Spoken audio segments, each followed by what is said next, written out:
Hello, everyone. Welcome to the Zoom meeting. And Dr. Kholood, when you are ready, you can start with your agenda. Yes, Dr. Nadir. Hi, Dr. Nadir. Hi, everybody. Today we are going to present our first topic, how to publish an article in Cureus. Me, Dr. Kholood Ahmed, and Dr. Mohamed Osman. So, Dr. Mohamed Osman, if you are here, you can start sharing the slides, please.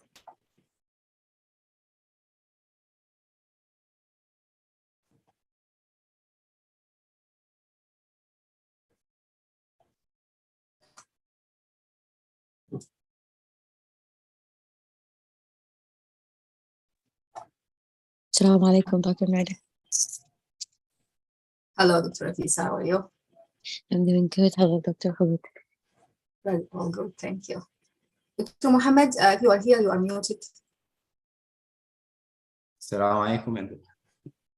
Alaikum salam. Okay, you can start now. Okay, I'll share the slides soon. Okay.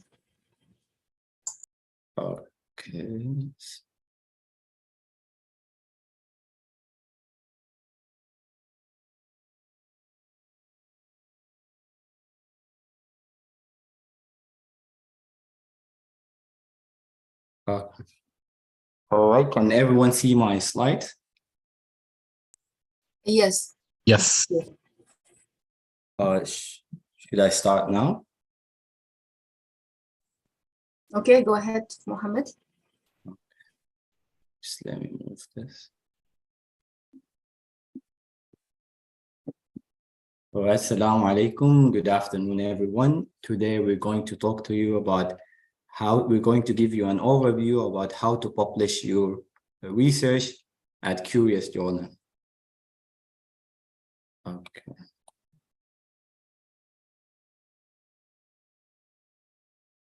All right, this diagram shows you the series of steps that happen before your research get published. So the first thing that you do after preparing your manuscript is to submit to submit it to Cureus online.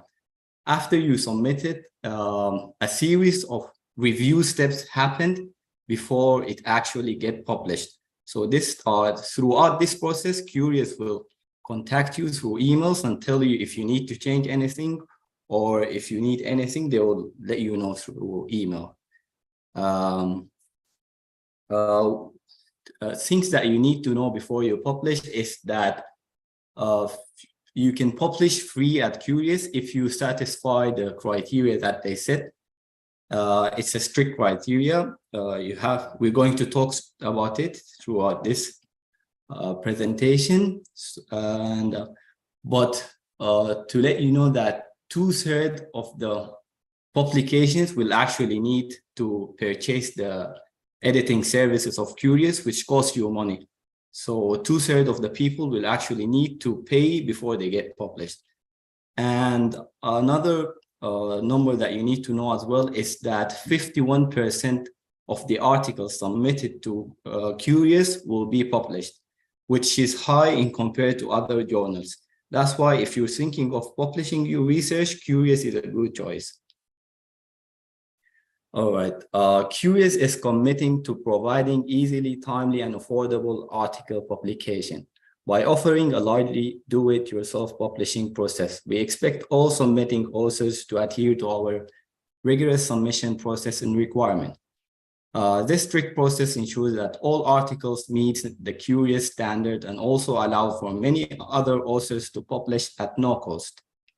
Cureus does not tolerate plagiarism, data or figure manipulation, knowingly providing incorrect information, copyright infringement, inaccurate author attributions, attempt to inappropriately manipulate the peer review process, and failure to declare conflict of interest, frauds, and label. Cureus pledge to vigorously pursue and investigate any offending parties to ensure that their transgressions are recognized by their employer, institution, and or relevant governing body. Important, Cureus publishing requirements exist in part to ensure that each published article is accepted for indexing in PubMed Central. All requirements listed below must be met in order for your articles to be published in Cureus and indexed in PMC, PubMed Central. Articles published in Cureus will appear in PubMed Central approximately 6 weeks after publication. The submitting author enters all. So the first step is that the submitting author enter all article information, including all co-authors and corresponding affiliations, and copy-paste the article text while adding any relevant media. The author is then required to disclose any relevant conflicts of interest and adhere to any relevant ethics statements.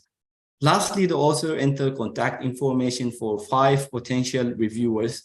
You need to view Cureus comprehensive author instruction for a more detailed look at the submission process. Once satisfied with the article draft, the author submit the article for an initial review by the Cureus editorial team. Note that channel and competition articles are exempted from this process. Based on this review, the article will be directed down one of the following paths.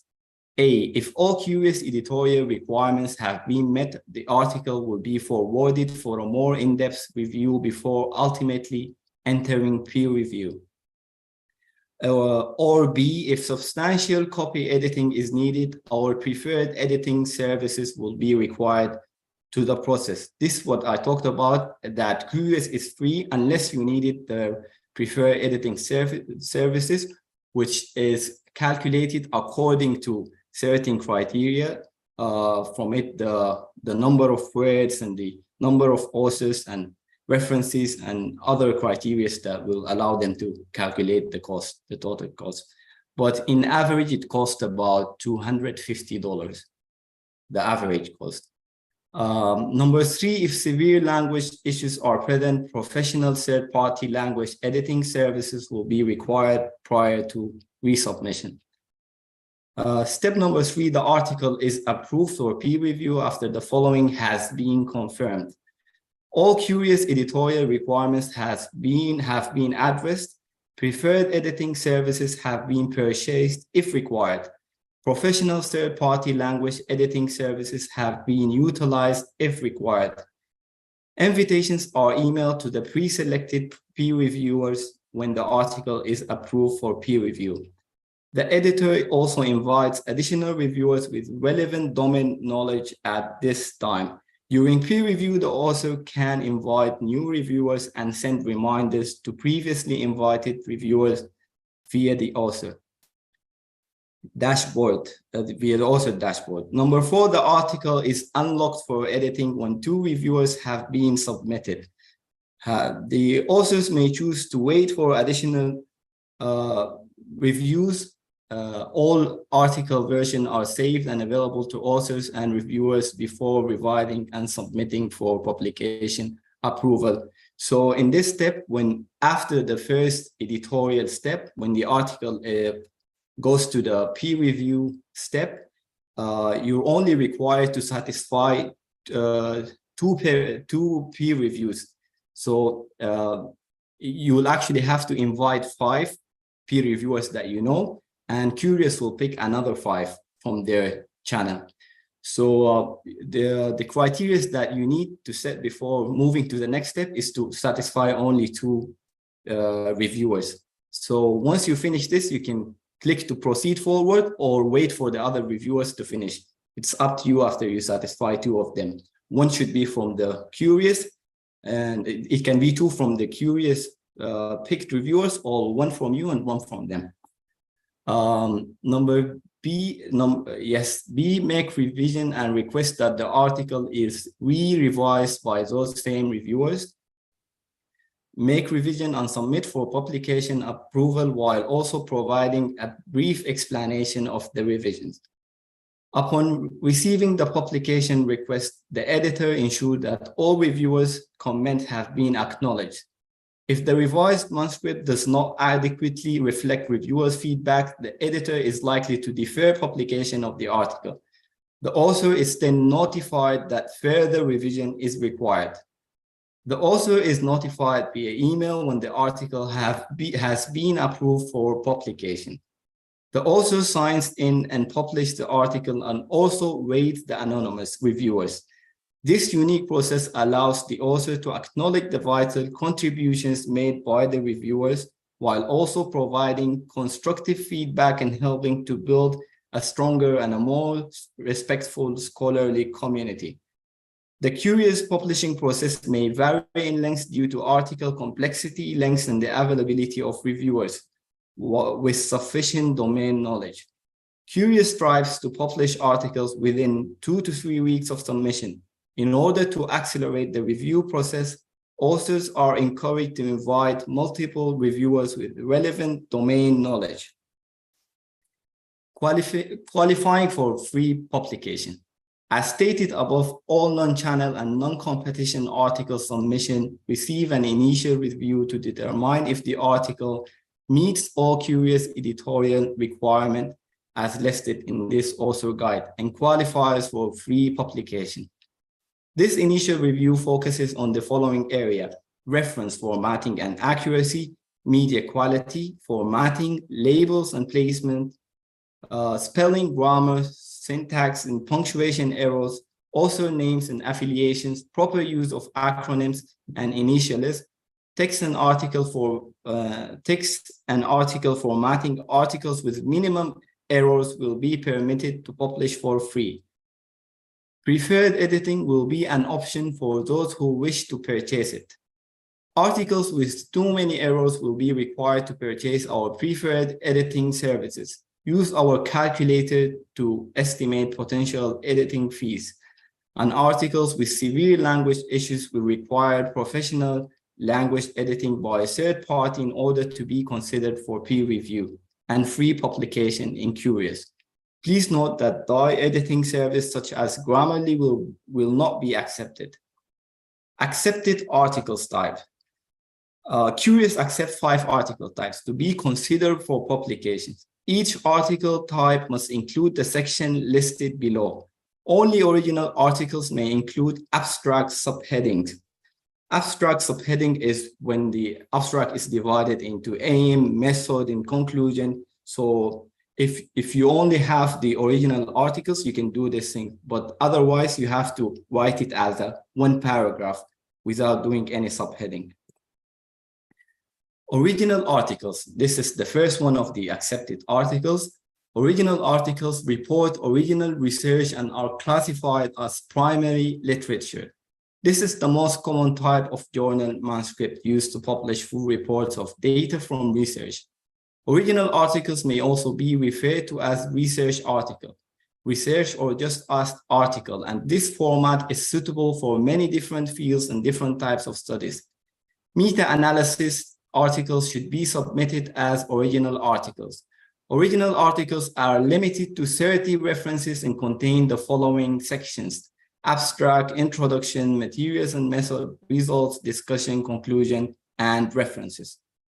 The second type from the 5 accepted articles is review articles.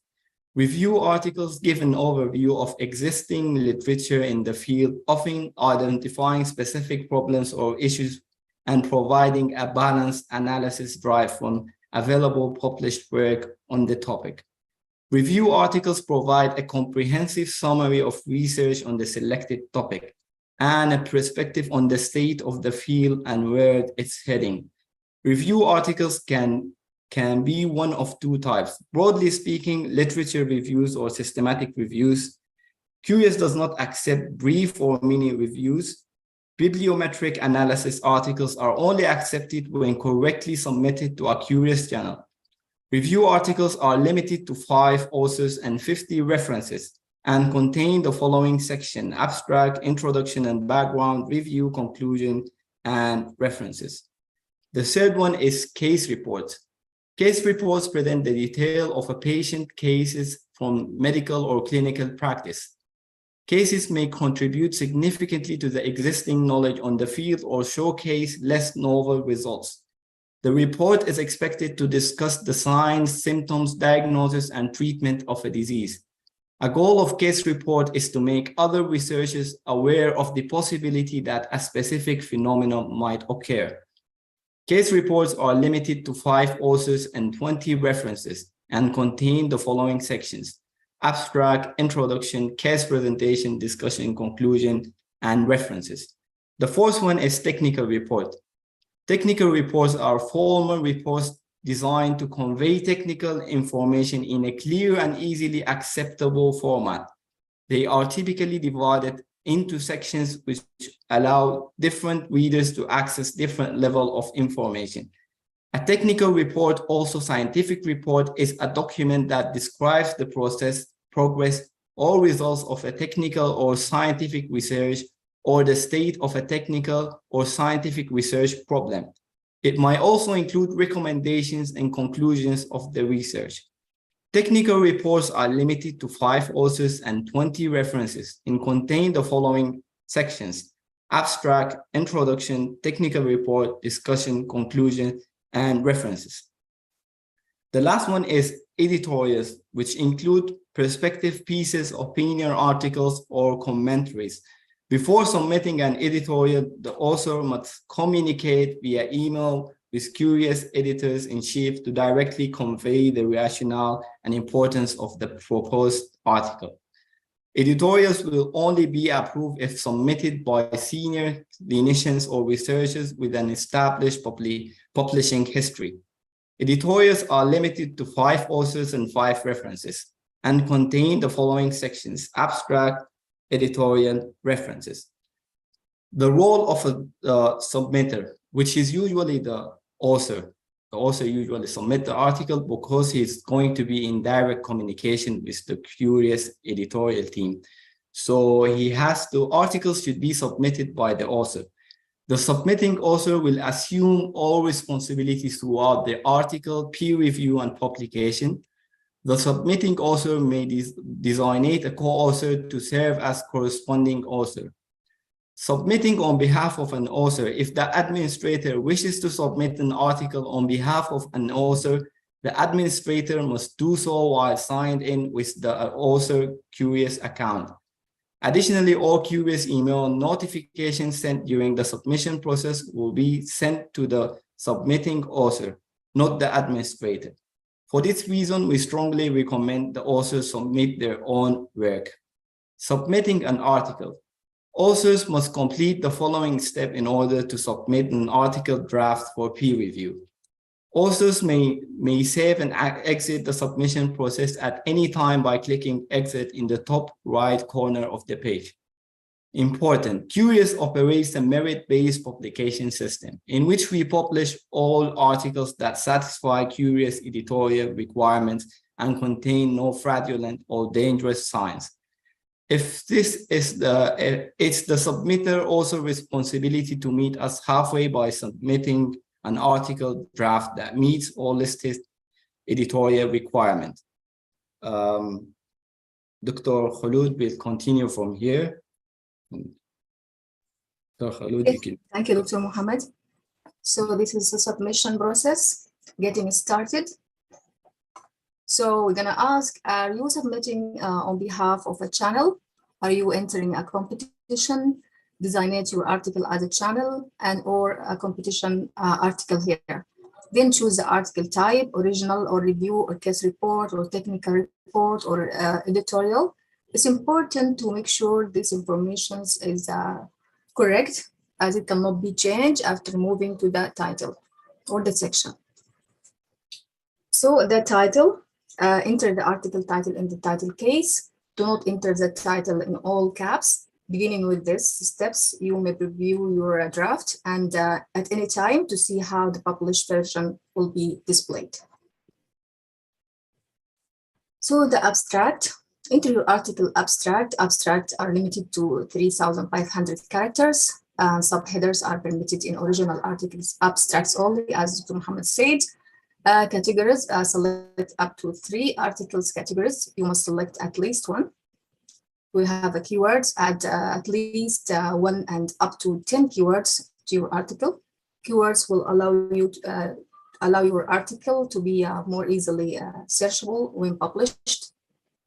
The authors, add any additional co-authors, including email addresses and complete affiliations, including location.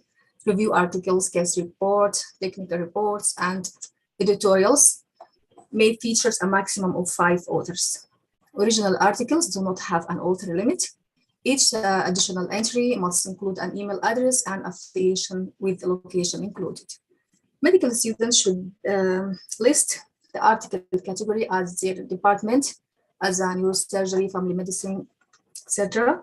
When adding authors who already have confirmed at Cureus accounts, no author information may be entered or changed. However, each co-author must update his or her profile to ensure complete name and affiliation is listed. There's only one primary first author. Submitting author is listed as the primary author by default. This can be changed by dragging and dropping the authors into the desired order.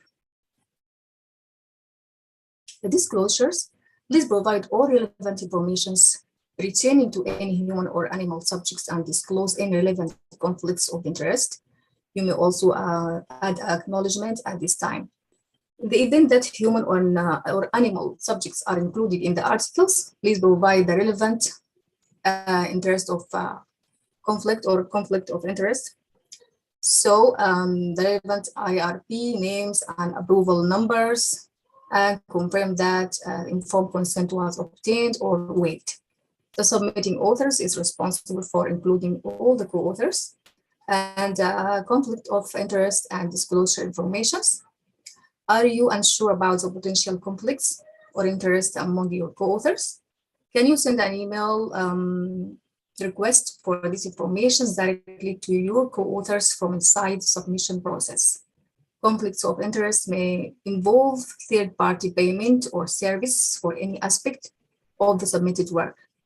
Relevant financial activities outside submitted work, patent that could be considered broadly relevant to the work, and any relationships not covered previously. Based on the provided informations and disclosures, Cureus will automatically generate an ethics statements and conflict of interest disclosure to be included alongside the published article. So the article, enter the main article content here. Article sections will vary depending on the article type selected area in the submission process. We do not recommend composing your article directly in the text field. Instead, compose your article in the word processors of your choice and copy and paste your article text into the appropriate section.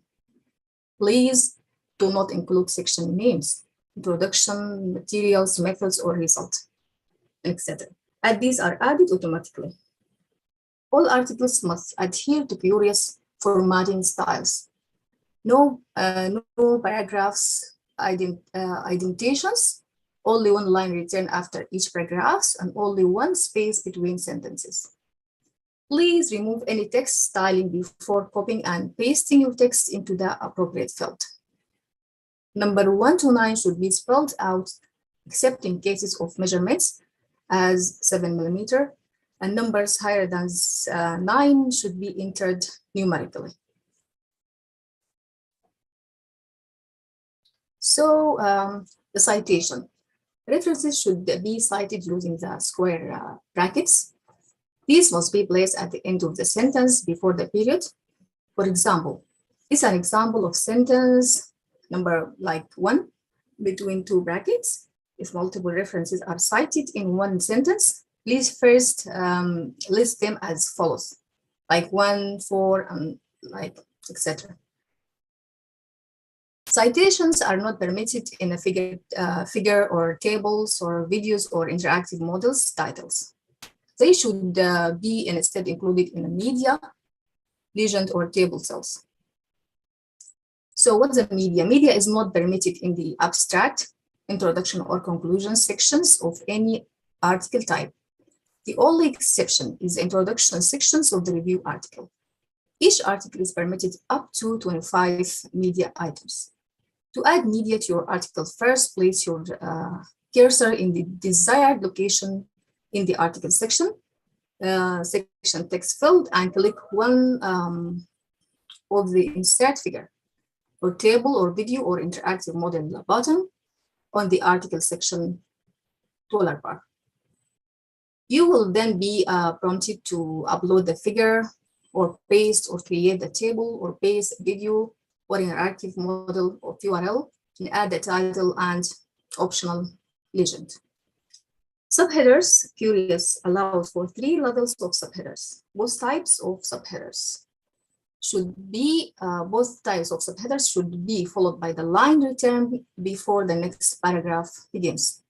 Major subheaders should be formatted using the subheader style found in the styles drop-down menu. Major subheaders should be in the sentence case, like the first word should be capitalized and all other words should be in the lowercase, except for the proper nouns and acronyms, initialisms such as like GMB or SRS. Minor subheaders should be in the title case and italicized. The article contains the third level of the subheaders. It should be the sentence case and lead of the paragraph, followed by the column like patient 0. This patient exhibited signs of. So we go to the formulas. Cureus support LaTeX. Formulas may be built using the LaTeX during your submissions, or you may copy, paste, and convert your pre-prepared formulas. Please keep this in mind when preparing your manuscript. Appendices. Add any supplemental information and media here. And references. Creating references is simple with our automated converting tools. Simply copy and paste your reference listed from the text documents and select convert references. We'll do our best to detect each reference type based on its format. So once all references have been converted, please review and edit as necessary each reference to ensure that it has been converted correctly when editing your converted. References, please do not add punctuations at the end. Punctuation will be added automatically. If you prefer, you can also enter your reference one by one. The reviewers, submitting author is required to invite a minimum of 5 individuals with requisite domain knowledge to review the articles. Prior to the forwarding of the review invitation, each author submitted reviewer is carefully vetted by the Cureus editorial staff with a specific focus on the relevant scientific expertise. In addition to author-invited reviewer, Cureus editorial staff will handpick selected members of the Cureus editorial board and allied specialists from the larger scientific community to review the articles within their area of specialty. So the summary contains a section by section outline of your article. You can review each aspect of your article and jump directly to the specific section of the submission process if you would like to make changes. If any issues with the references citations are detected, you will receive a notification, a list of citations or reference-related issues, like missing citations, missing references, incorrectly formatted citations. All issues must be fixed in order to process or proceed to the next step and submit your article. So submit. Please review your article draft one last time and make sure that everything looks good. You cannot submit your draft without first reviewing your work. When you are satisfied, click the submit for editorial review button. Once your article has been approved or by editorial team, the review invitation emails will be sent out and the peer review process will begin. Purchasing preferred editing services or uploading the third-party editing service and receive. And if after submission you receive an email stating that our preferred editing services is required, you will be prompted to enter your payment information and resubmit the article. If after submission you receive an email stating that professional third-party language editing is required, you will be prompted to enter the name of the service and upload it an invoice or recipient is submitting the article. Managing the peer review process. You can oversee your article's peer review from the My Documents tab or your dashboard.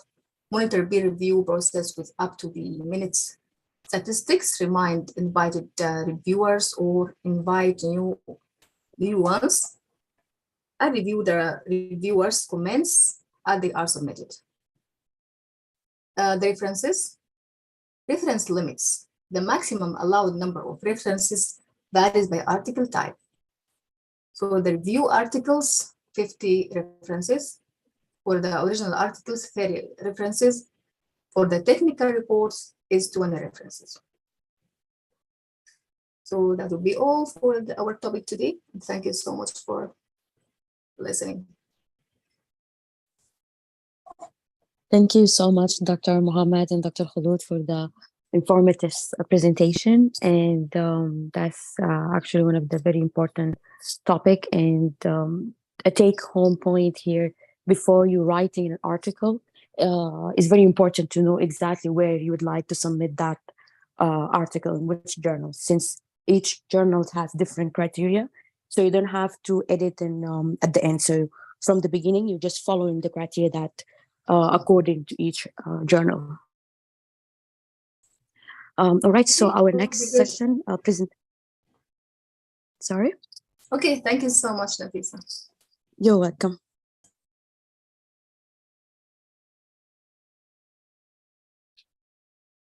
Okay, so our next topic, that's going to be about the pressure ulcer, and that's with the presenter is Dr. Mafaz.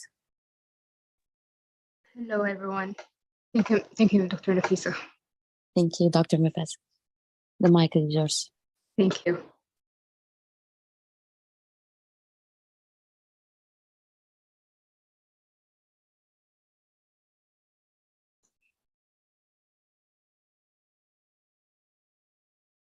Good evening, everyone. Hope everyone is doing great. My name is Dr. Mafaz Ombada. I'll be presenting about pressure injuries and its assessment tools. Our objective for the day is to understand what does the pressure injury term means, its risk factors, its signs and symptoms, importance of the skin changes that happen in a pressure ulcer, assessment tools used to diagnose the risk of pressure injury, understanding the risk awareness training tool, treatment options, and preventive strategies available for us. Starting first, what is a pressure injury? A pressure injury is a skin injury resulting from constant pressure on the skin due to impaired mobility.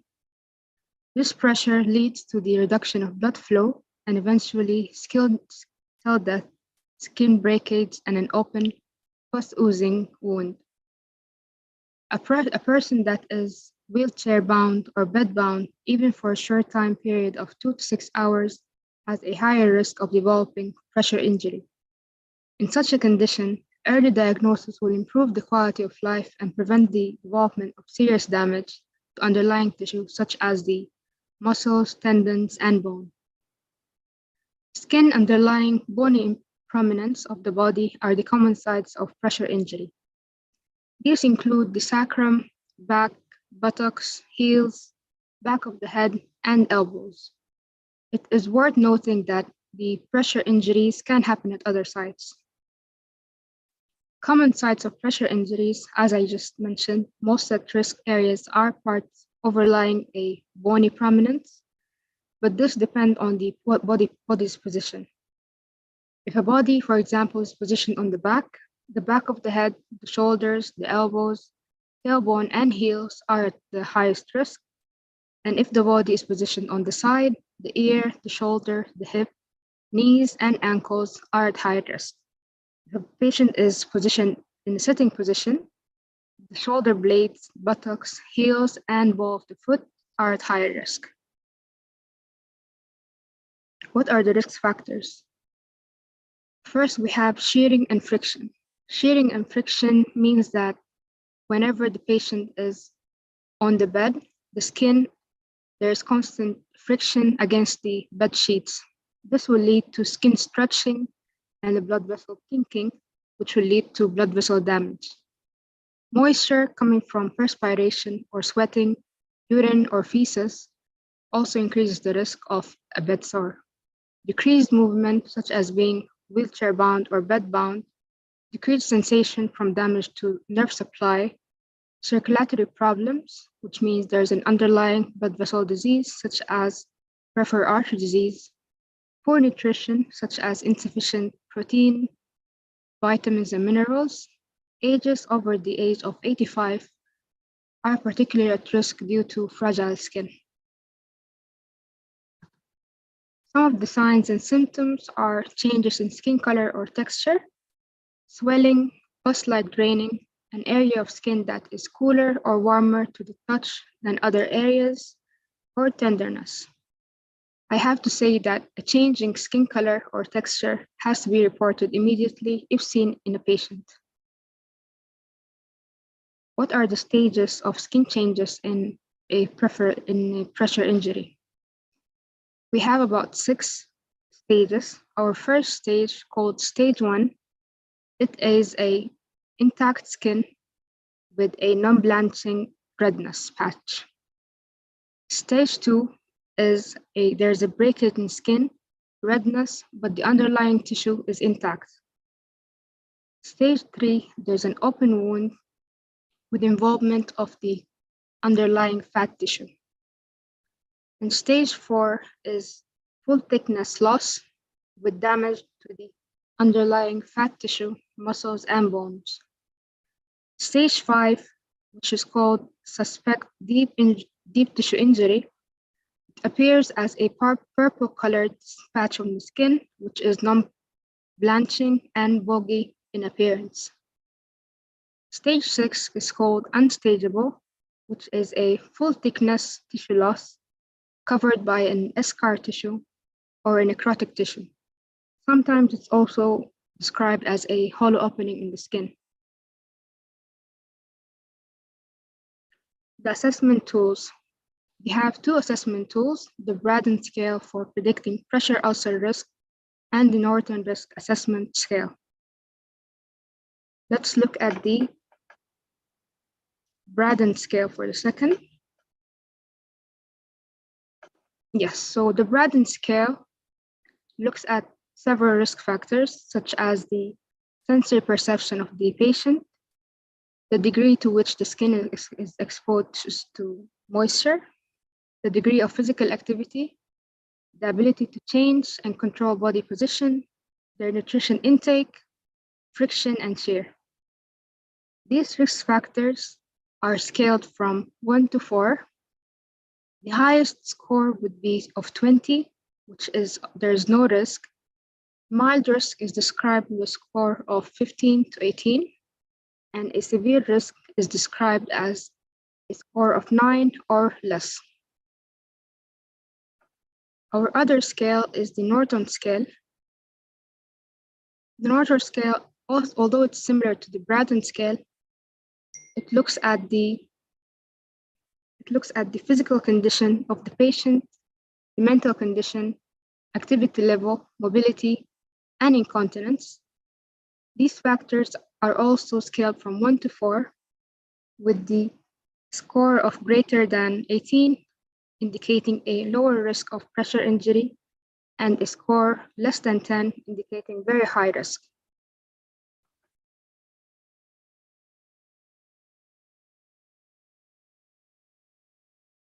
These scales, it has been studied that there is no difference between them. There is no increase in sensitivity or specificity at the moment. They're equally effective to be used in patients. We will now speak about the risk awareness training, RAT tool. The risk awareness tool has been made to identify what are the findings to be reported in a patient. These findings, if found in a patient, it should be directly reported. These findings are if the patient spent 4.5 hours or more on a wheelchair or a bed, if the patient has fragile skin, the patient reports recent changes in weight, such as a weight loss or weight gain. If a patient has behavioral issues that puts them at risk in situations such as when a patient falls off their wheelchair and they refuse to get assistance from getting off the floor. If a patient is unable to change their position in bed, if a patient has edema related to congestive heart failure, peripheral artery disease, and if a patient has incontinence of urine and or bladder.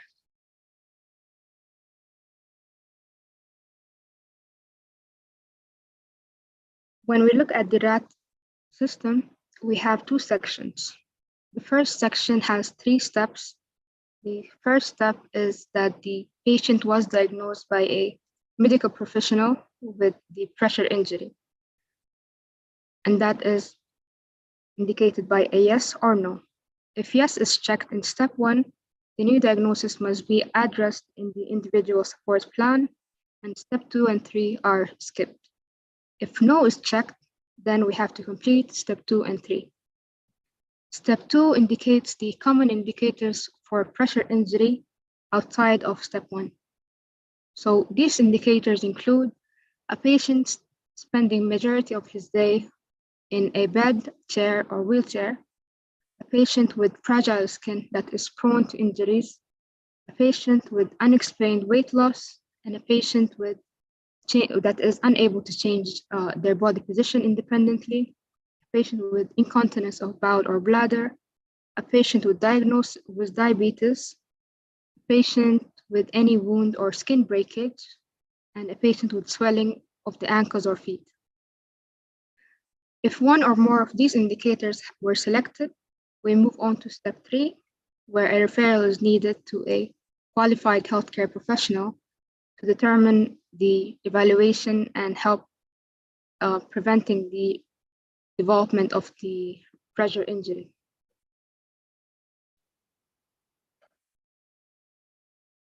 Why is it important to report the skin changes in a pressure injury, other than to prevent the complications and possible damage to the underlying tissue, like the muscles and the bones and infection? We have to remember that there's patients who are unable to verbalize their pain. So for example, if we have a patient that is intellectually and developmentally disabled, they're unable to reposition themselves, they're unable to speak, these patients are at the higher risk, as evidence showed that a nonverbal individual, they are at higher risk for undertreatment for pain. So identifying an individual with pressure injury and treating it will improve their quality of life, ability to enjoy activities, and decrease the risk of depression. As McGuinness et al. In 2014 said, pain is a key sign of the presence of a pressure injury. Therefore, any changes in skin color, temperature, or breakage in skin has to be reported. Delaying the report will only lead to the progression of skin damage. What are our treatment options? Our treatment option starts with identifying the source of the pressure, minimizing pressure by utilizing wedges, frequent turning and repositioning at least every 2 hours. Minimize shear and friction to reduce the damage to tissue, control moisture. Skin should be kept clean and dry at all times. Pain management. Pressure injuries are painful and may require oral medication for pain management. Barriers. An ointment or cream can be used after incontinence episodes to protect the skin. A referral to wound care specialist may be required based on the severity of the skin conditions. What are some of the preventive strategies?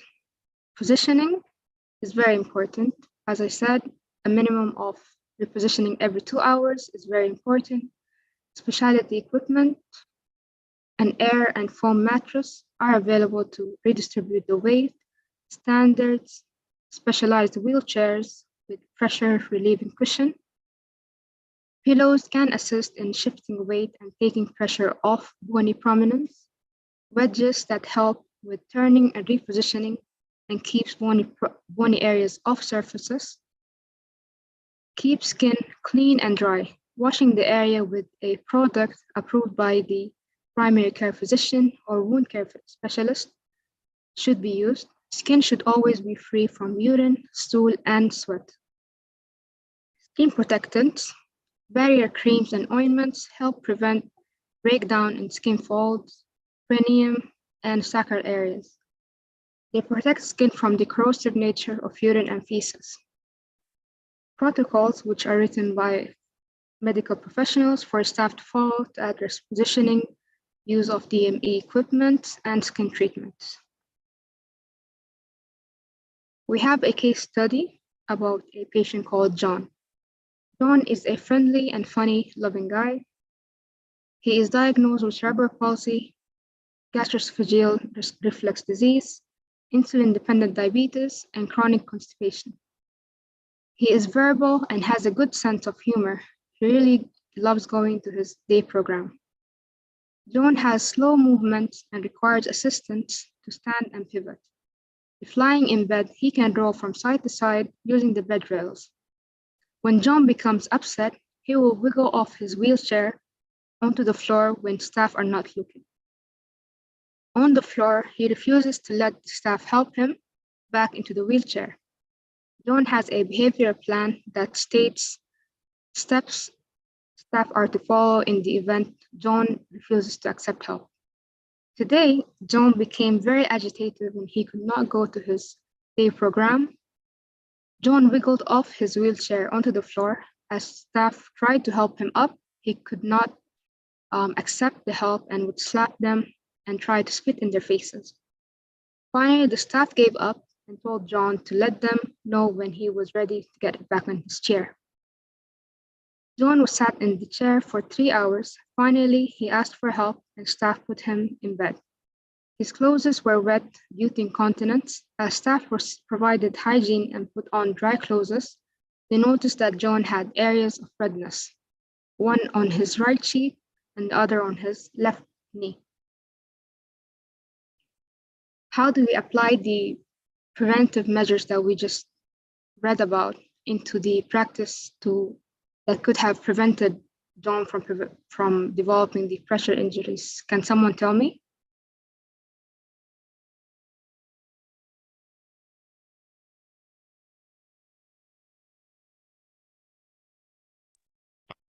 Frequent change of position. Yes, that's one of them. Thank you very much. Can someone tell me the second option? Maybe if he uses diapers. Yes, using diapers, however, it will lead to the constant contact of the fecal or urine matter onto the skin. However, can you tell me what else can we use? So you are like Yeah, iron foam mattress. Foam mattress, yes. I heard a catheter. Yeah. Yes, catheter can also prevent from the urinary matter coming into contact with the skin. Yes, thank you. barriers like ointments and creams? Yes, thank you very much. An ointment and cream will help protect the skin from the fecal matter in the urine. Yes, thank you very much. Is there any questions that you guys would like to ask?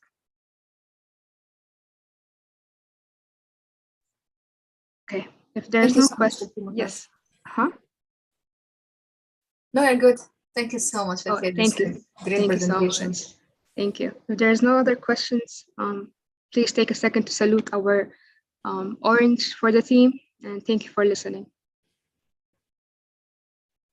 Okay, thank you so much, Dr. Mafaz, for this great presentation. We're going to the next agenda for today. We have AI in healthcare. This will be presented with Dr. Ibrahim Mahgoub. Dr. Ibrahim, if you are here. Thank you very much, Doctor, for the opportunity. Just give me a second to share my screen, please.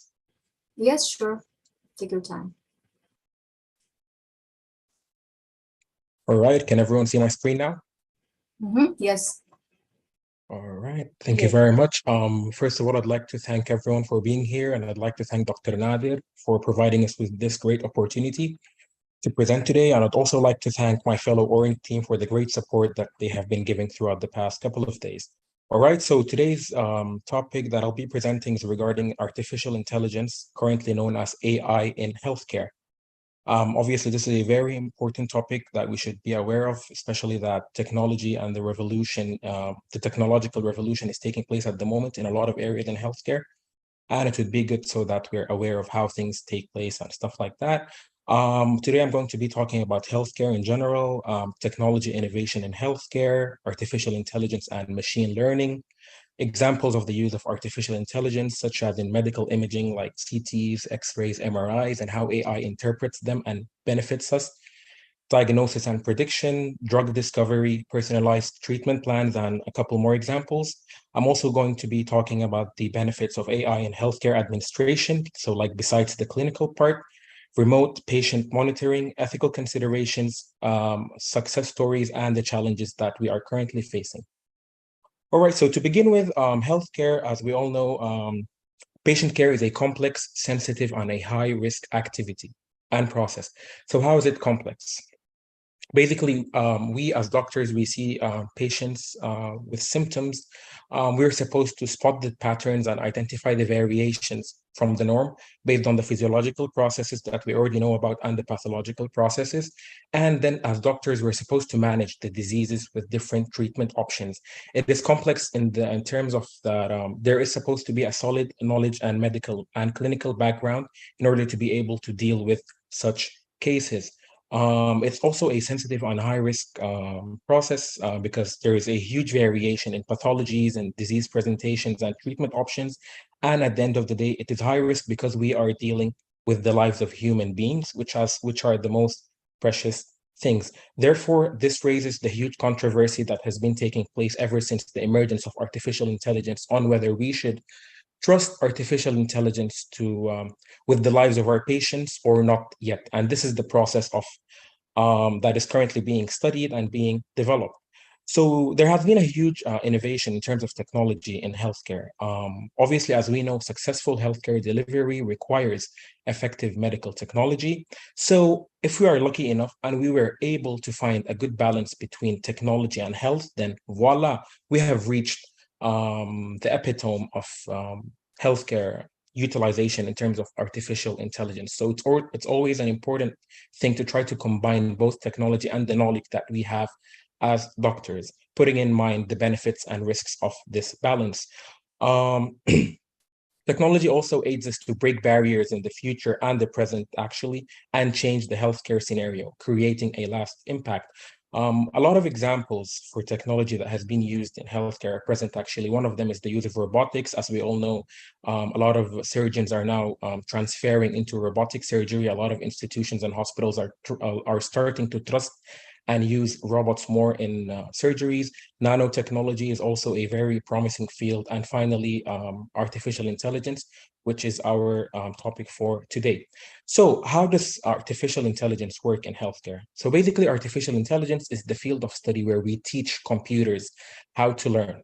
So when I say teach computers how to learn, I mean that obviously I can tell the computer that A is a letter, B is a letter, C is a letter. The number 1, 2, and 3 is a series of numbers, and etc. But how can I, as a healthcare professional, benefit from this? So this is what we mean when we speak about artificial intelligence and machine learning. So machine learning is a type of AI that allows computers to make predictions with a minimum marginal error. This provides by providing formal conceptual framework for input processing and decision-making in diagnosis and management. Also, by providing objective decision-making with less variance and obviously high speed and efficiency. All of these are outputs that we want to come out with when we teach the computer how to benefit us by providing them inputs such as data, such as medical history, such as drug history, such as drug interactions, and all of these things I will be explaining further in the next couple of slides. And basically all of this process at the end of the day results in a real benefits to our patients, which is the target of the use of artificial intelligence in healthcare. So these are some examples of AI in healthcare. Basically, everyone knows that almost every aspect of healthcare could benefit from artificial intelligence. Although some people still think that this is a theoretical hypothesis, and some people think that this is a practical hypothesis. So some examples are the company of Microsoft. Bill Gates has been putting a remarkable amount of time, money, and energy into utilizing artificial intelligence in healthcare, such as a project that deals with predictive analysis in vision care.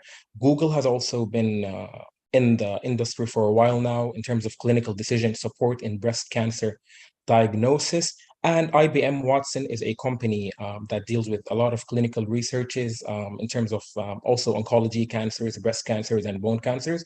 I'll be talking about them. So basically, these are all examples of like live examples of healthcare sectors and companies that has been making use of artificial intelligence so far. All right, so when I speak about artificial intelligence in medical imaging, obviously, there's a lot of ways that we as healthcare professionals can benefit from this sector. And first of all, we need to talk about artificial intelligence when it comes to medical imaging, as in how can we make use of it? How can this artificial brain read the CTs? How can they provide me a diagnosis from the MRI?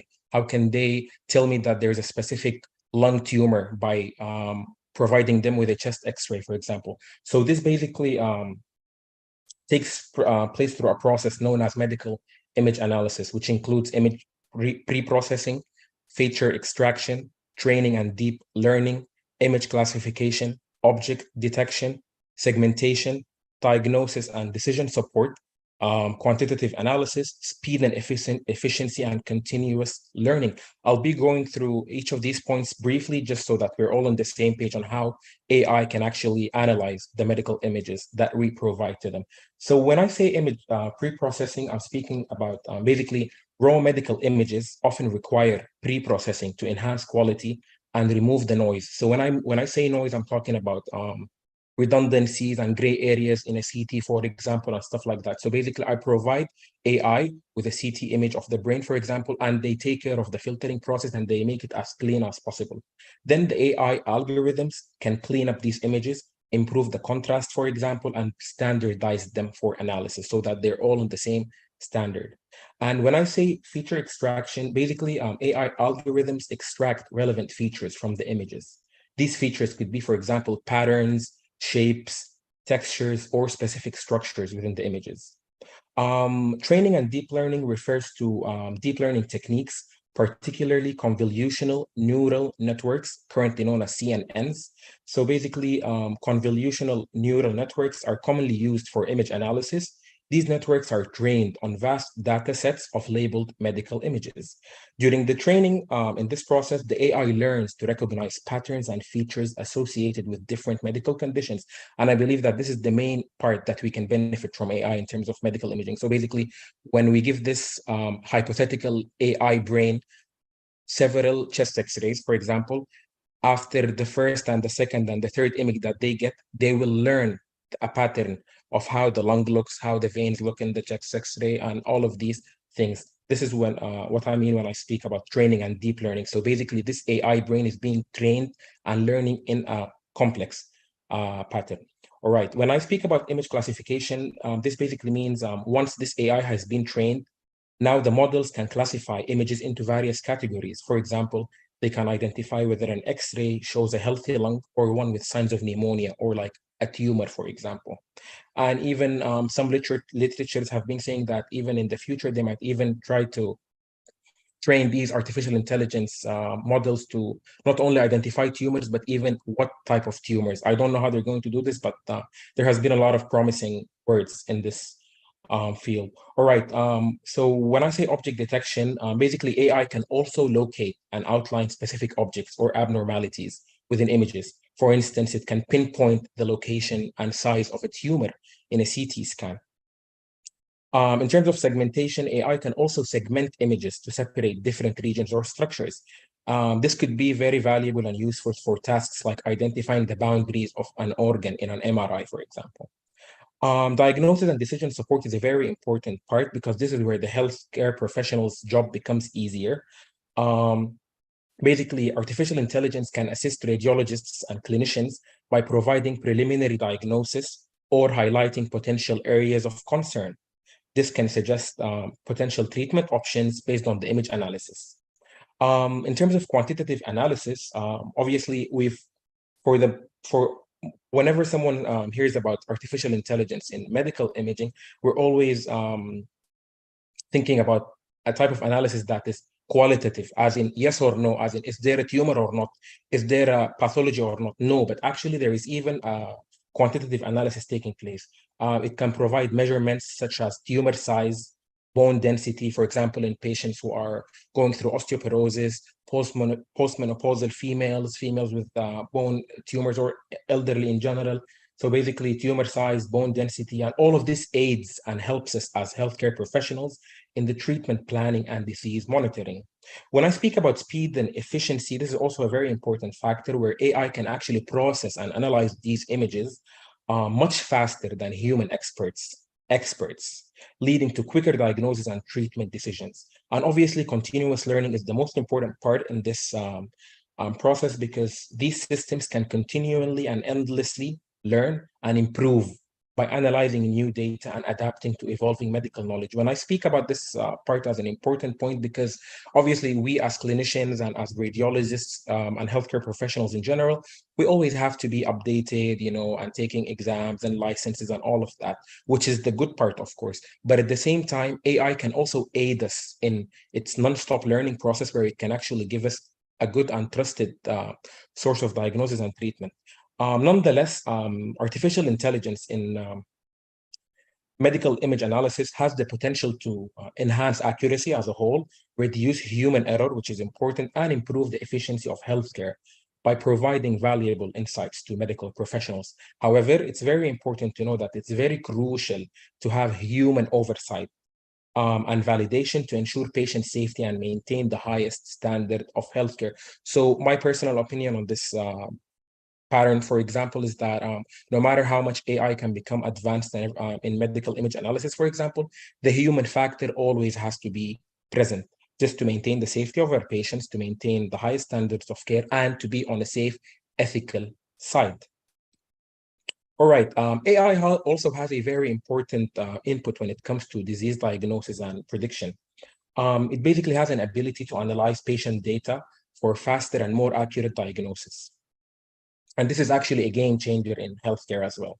So this is done through a set of steps as well, including pattern recognition, early detection, personalized medicine, risk assessment, decision support, as you can see, speed and efficiency, reduced error, continuous learning, and telemedicine, which is already used in almost 90% of the United States and a lot of the developed countries. So when I speak about pattern recognition, what I mean is that basically artificial intelligence employs machine learning algorithms such as deep learning, which I spoke about in the previous slide, to recognize complex patterns and relationships within the data that may not be apparent to human clinicians. Early detection is also important because AI can actually identify subtle signs and things that are not clear to human healthcare professionals. It can basically identify subtle signs and risk factors associated with diseases, often at an earlier stage than traditional methods, allowing for early intervention and better prognosis. Personalized medicine is also important as AI can analyze individual patient data to tailor treatment plans. And this is where people have been controversing over the fact that would there be a bias in the algorithm of the artificial intelligence or not? Because if I teach this computer to deal and diagnose and treat a specific patient, I don't want them to think that this is the only patient that we will be dealing with. No, this same disease or diagnosis can present in hundreds of ways, which I will be speaking about in the next couple of slides as well. So it is very important to have a tool that personalizes the medicine, the drugs, the diagnosis, the investigations, and all of that. So basically, this personalization ensures that treatments are optimized for each patient, taking into account their unique genetic makeup, their medical history, and lifestyle factors. Risk assessment is also an important part because AI can also calculate the risk of developing specific diseases based on a patient's health data, helping clinicians prioritize preventative measures and screenings. For example, diabetic patients and the risk of developing, let's say, atherosclerosis, diabetic patients and the risk of developing peripheral or diabetic neuropathies, limb ischemias, and all of these things. So AI actually has the ability to assess the risk of patients developing such complications in the future, and obviously telling us what to do at this stage, as in add drugs, screen more, and all of these things. Decision support is also a valuable part of this process because it can provide clinicians with data-driven recommendations and insights, assisting them in making more informed decisions about diagnosis and treatment. Speed and efficiency is also very important because we can process and analyze patient data rapidly, reducing the time required for diagnosis. And this is extremely crucial where in the situations where there is an emergency case, for example, or when dealing with time-sensitive diseases like malignancies and so on. Reduced error is also important because artificial intelligence has the potential to help decrease diagnostic errors by providing a second opinion or flagging potential discrepancies in a patient's data. Continuous learning, which was mentioned in the previous slide about medical imaging, same concept. Basically, AI systems can learn from new data, research, and clinical outcomes, continually improving their diagnostic accuracy over time. And telemedicine, which is an important part, as I just said, it's already being used in a lot of places. AI-powered diagnostic tools can be integrated into telemedicine platforms, enabling remote diagnosis and healthcare access, especially in the underserved areas. So if I want to wrap up this slide in a very brief way, I would say that AI actually holds great promise in improving diagnosis. It is very essential and fundamental to address challenges like data privacy. These are very important things, algorithm bias, and the need for human oversight. So regardless of all of these things that we have been talking about, it is also important to remember that there is no replacement for the human factor, at least for now. Therefore, collaboration between artificial intelligence developers, healthcare professionals, and regulators is actually very important to ensure safe and effective use in clinical practice. So the next point I'd like to speak about is the process of drug discovery. As we know, clinical trials, researches, hospitals, universities, companies have all been competing to discover drugs using many methods and factors. So basically, artificial intelligence accelerates drug discovery by analyzing molecular data and predicting potential compounds. This actually takes place in several steps as well, but I'll just briefly say them. AI uses data integration, predictive modeling, drug target identification, virtual screening, drug repurposing, toxicity prediction. And this is very important because AI models assess the safety profile of potential drug candidates by predicting their toxicity and potential side effects. Rational drug design. Basically here, AI assists in the design of new molecules by generating novel chemical structures that have the desired properties for a specific target. Optimization is also part of the process by which AI aids us in drug discovery, biomarker discovery as well, speed and cost reduction, which is very important because AI-driven drug discovery significantly reduces the time and cost associated with identifying and developing potential drug candidates. Drug combination therapy is also part of this methodology, and clinical trial optimization. Overall, AI-driven drug discovery accelerates the process by quickly identifying promising compounds, optimizing their properties, and providing valuable insights for clinical development. It actually also has the potential to revolutionize pharmaceutical research and improve the efficiency of bringing new drugs to market. So if I want to talk about personalized treatment plans, basically this was mentioned in medical imaging, AI assistance, and also in the diagnosis and disease prediction. But it's also important to understand what we mean when we say personalized treatment plans. So basically, artificial intelligence actually plays a crucial role in tailoring treatment plans based on patient-specific data by leveraging advanced data analysis and machine learning techniques. This happens through a set of ways, including data integration, drug selection, personalized risk assessment, as you can see on the screen, treatment monitoring, resource allocation, research and clinical trials, patient engagement, and predictive modeling. So when I say data integration, what do I mean? Basically, artificial intelligence aggregates and integrates a wide range of patient-specific data, including medical history, genomic information, lab results, imaging data, lifestyle factors, and treatment response. Personalized risk assessment refers to the fact that AI models can actually assess a patient's individual risk factors for various diseases or conditions, allowing for more precise disease prevention and early intervention strategies. Drug selection is also a fundamental and crucial part of personalized treatment plan, as in basically it can help us identify the most suitable medications for a patient by considering factors like drug interactions, allergies, and genetic markers that may affect drug metabolism. All right. Further things like resource allocation, research and clinical trials, patient engagement, and predictive modeling are already on the screen. If you want to talk about predictive modeling, basically machine learning algorithms can also analyze patient data to predict disease progression, treatment response, and potential side effects. This can actually help in proactive decision making.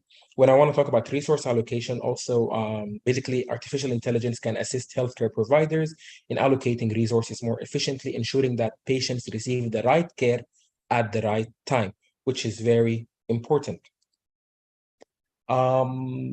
Deviating away from the from the clinical side, in terms of healthcare administration, artificial intelligence also plays a fundamental role in optimizing administrative tasks like appointment scheduling and billing. So when we say AI in healthcare, we don't only mean like doctors, nurses, pharmacists, and all of that. We also mean medical scribers can make use of it, clinical documentation specialists, physician assistants, medical assistants, billing staff, and all of these people can actually make use of AI when it comes to administrative. And already a number of softwares have been released to the market now. It is also very important to note that AI aids us a lot when it comes to remote patient monitoring. So basically, there's a lot of enabled wearable devices that can integrate with telehealth platforms, websites, softwares, applications, allowing for the use of remote healthcare providers to access and review patient data in real time. It also enhances patient engagement. So basically, as a doctor, I don't want to be the only person who is taking care or like deciding. I also want my patient to be engaged and included in the decision making.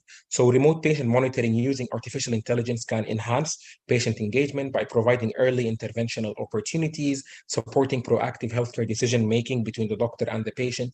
It also empowers individuals to take more control over their health, while also enabling healthcare providers to deliver more personalized and timely care. It also improves patient care and reduces hospital readmissions. So this is a very interesting part of the discussion today. So we've been discussing a lot of things regarding how AI can help us as healthcare professionals and aid in the healthcare system as a whole. So there has been a lot of controversies when it comes to ethical considerations. So what do you guys think might be some ethical problems when using artificial intelligence in healthcare? Like, what are the problems that might arise from like a medical legal aspect, for example? Any ideas? All right, so breaking confidentiality, very good. You guys are free to open your microphone or text in the chat box. There's a lot of problems that might arise from using artificial intelligence, especially that it's a new and an evolving field. Do you have any more ideas besides breaking confidentiality? Yes, by breaking confidentiality and also saving the patient information that it could be used in an ethical issue. So that's a very dangerous part of the AI, when they have access to personal information. Very good, very good. So the fact that AI can have medical records in file, this can form a huge ethical and confidential risk. Thank you very much, Doctor. Dr. Weil also said mixing data, which is also definitely important, because this is, at the end of the day, there has to be some sort of an oversight or regulation to eliminate problems and improving the accuracy. All right, very good. In case we don't have any further suggestions, so the first one would be data privacy. So basically, when we provide artificial intelligence and models with our medical records, which was already mentioned by one of our fellows, yes, errors. Thank you very much, Dr. Haifa. Data privacy is one of the huge ethical considerations because AI is a software and it basically stores the patient's data and medical records and drug interactions and everything in a drive or an online file, and this needs extensive protection. So we need to make sure that data privacy is not breached. Another problem that might be facing us is the bias in algorithms. So I mentioned earlier that basically as a healthcare professional, when I'm training or using deep learning to input data into artificial intelligence, there has to be a concern that this computer will only understand that, for example, this lung cancer presentation, as an example, only presents in this way. So if this is how the AI interprets such presentations for a specific disease, this will definitely cause a problem in terms of future management and future investigations and alternative ways to deal with the patient. Another thing that we need to consider is the huge need and crucial role of regulatory oversight. So as I mentioned earlier as well, we cannot just like unleash the potential of artificial intelligence without any sort of medical legal aspect, because it's very important to protect both the patient and to protect ourselves from such medical legal problems. So there always has to be a regulatory oversight from the healthcare side, from the legal side, and from the AI companies themselves. Therefore, collaboration is very important. We're almost finishing our presentation for today. So there's a lot of success stories when it comes to the use of artificial intelligence in healthcare. So IBM Watson is a technological company which is now called Merative. It used a lot of successful ways of utilizing artificial intelligence for clinical research. So basically, IBM Watson Health is an American medical technology company that actually provides products and services that helps clients facilitate medical research, clinical research, real-world evidence, and healthcare services through the use of artificial intelligence, data analytics, cloud computing using like storage and stuff like that, and other advanced information technology. It's basically an application of artificial intelligence system. It is used in the field of cancer treatment and research using like clinical decision support, data integration, treatment recommendations, personalized medicine, support for clinicians, global research, also things like research and knowledge sharing between clinical research sites and different healthcare professionals and countries actually currently, research and knowledge sharing, as I just mentioned, clinical trials matching, and many, many more things. I'm sure that also like all of you are aware of the use of AI-powered robotic surgery. So basically, robotic surgery has been around for a while now, but it's basically still under the control of doctors. But many sites have been able to give most of the control of the surgery to the robot, but driven by artificial intelligence and not by the surgeon himself. This has showed also a lot of good data. And there is many more success stories to come, inshallah. After all of the accomplishments and the process that we have been speaking about, there is yet stands a lot of challenges and limitations to the use of artificial intelligence in healthcare.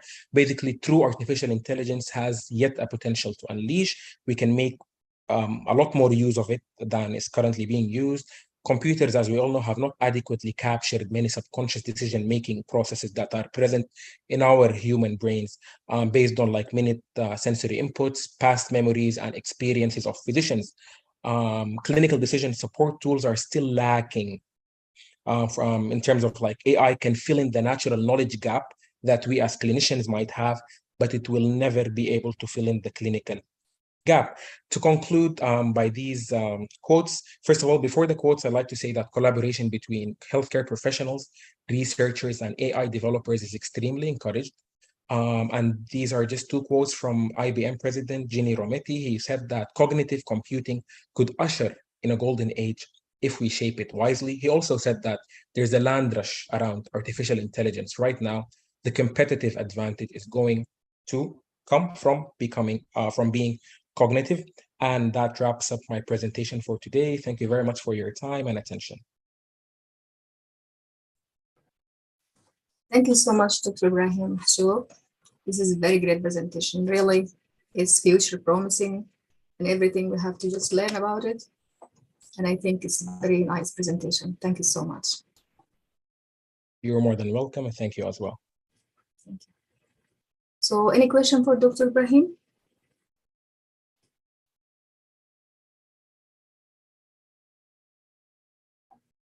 Okay, if not, we're going to the last topic in the agenda for today is uploading apps on Google Store. Is to be present with Dr. Amal Alamin. Amal, if you are here. Hello, Dr. Kholood. Thank you so much. Hi, everyone. I hope you're excited as I am. Today, I'm going to show you how to upload an application on Google Play Store. And actually, we are going to upload one of our applications, which is the Arabic version of blood pressure application. So let me share my screen.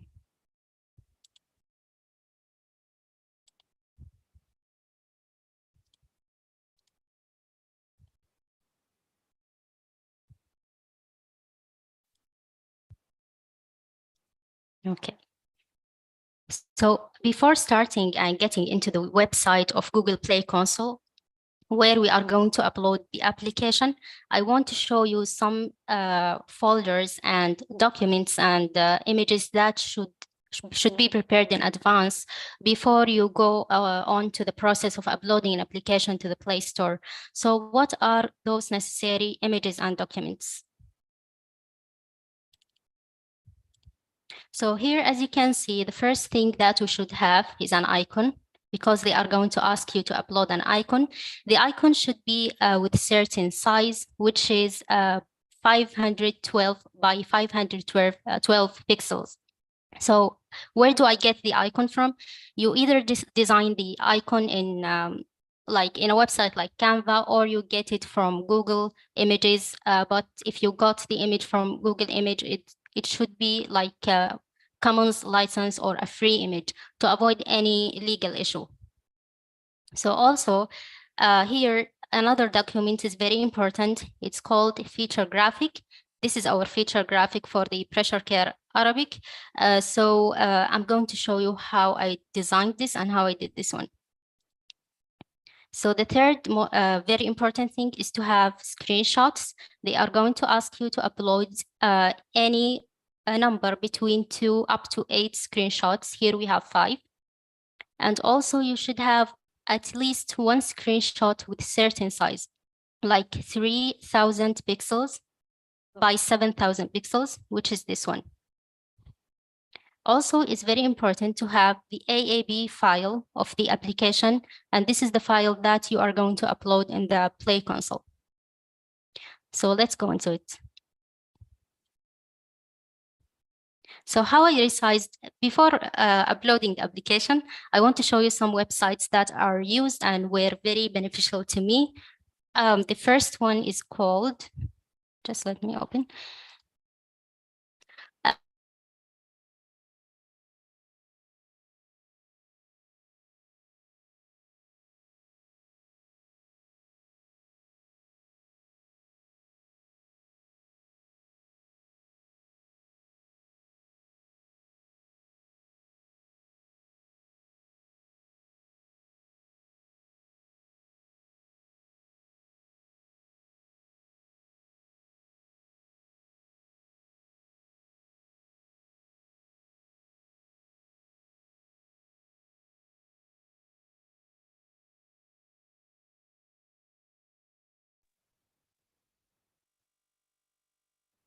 Okay, I think Dr. Amal being disconnected. She will join shortly.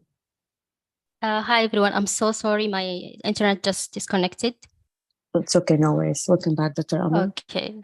Okay, thank you. I just would like to ask you also, when you're showing them the website, you can give them like an alternative as well. Okay, yeah. Just a minute. Yeah, so this is the website that I use to resize the image. I'm going to share the link in the chat box.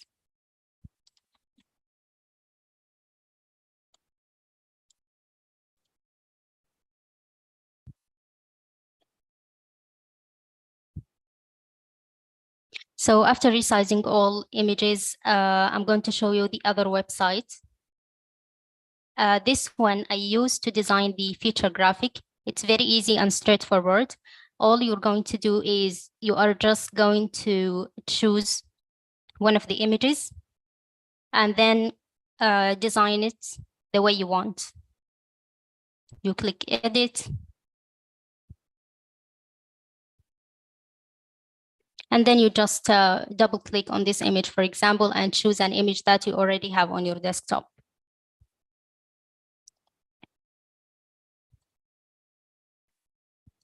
Okay, I'm going to share it on the chat. Could you elaborate more on the use of this particular website? Yeah, sure. So you are going, let me get back. You're going to choose any image that you want. For example, I like this one.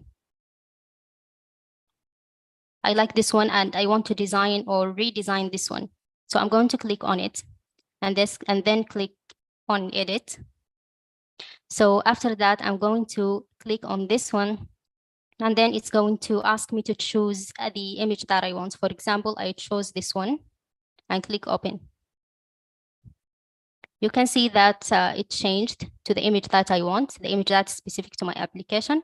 And the same way you can change other images. You can also control the background color and you can remove this image if you wish to. So it's easy to deal with.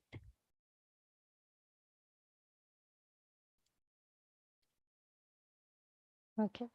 So the other very important document is the privacy policy. They are going to ask you about a document called privacy policy, which is basically a document that in which you declare that you are not going to collect patient's data or users' data in general and share it with others. It's going to be secure. Also, you are not going to share any material that is not appropriate for children and stuff like that. So it's something illegal and you have to generate this app privacy policy. It's very easy to generate. This is the website used to generate the app privacy policy. You are going to type in the name of your application. Let's say pressure care. And then type in your email address. I already have the document, so I'm not going to go through the whole process. So then this is, you are going to leave it as such. We're not going to fill this. App type, is it free, open source, or commercial? It's usually going to be free. So the type of mobile or the operating system of the mobile. So usually it's going to be Android. If you are using MIT, App Inventor, or Codular, it's an Android. If you are using your professional and using like programming languages, you're either going to choose iOS or Android according to which language you used. So the date is generated by default. And then the owner type, it's going to be an individual, usually not a company. And then after that, you click on this.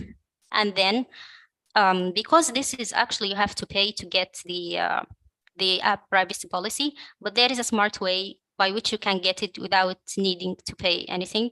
So after I click here, let me show you, okay. Let me type my email.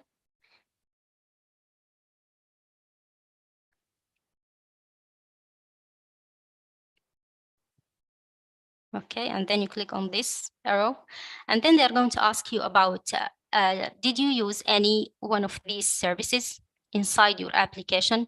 So do you have a link to Facebook, Firebase, for example? You used Notify, Unity, Sentry. I haven't used any of these services, so I'm just going to skip this. That's it, and the privacy policy is generated. So this is it. In order to download, you have to pay and like subscribe to the website, but you don't have to. All you have to is just copy this one. I'm not going to copy it, but you have to just copy. And then you enter here in a website called Bloggers. So in Bloggers, it's very easy to make an account. Just log in with your Google account and then like click on new post, and then the text that I already copied, I have to paste it here, and then it's going to appear like this. So here I already generated the privacy policy for pressure care Arabic. Then I'm going to view it. So then later on one of the steps, I'm going just to copy this and paste it on the Google Play console. That's it.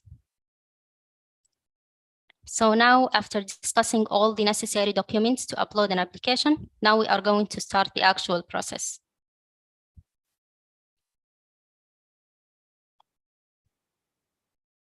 So you type in Google Play console. Of course, this is given you already have an account on Google Play, but this is out of the scope of our presentation today. But if you wish to know this, how to make an account, it's very easy, not going to take more than 5 minutes. We can discuss it another time. So if you have an account, you are going just to click on the first link and then click on Go to Play Console.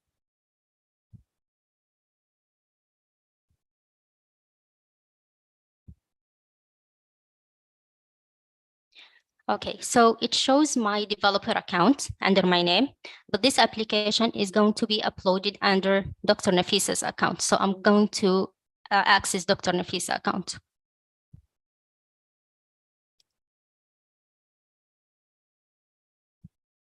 And then I'm going to click on her developer account.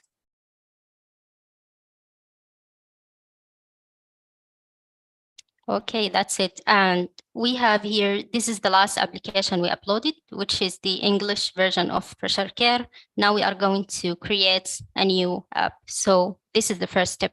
Click on Create App.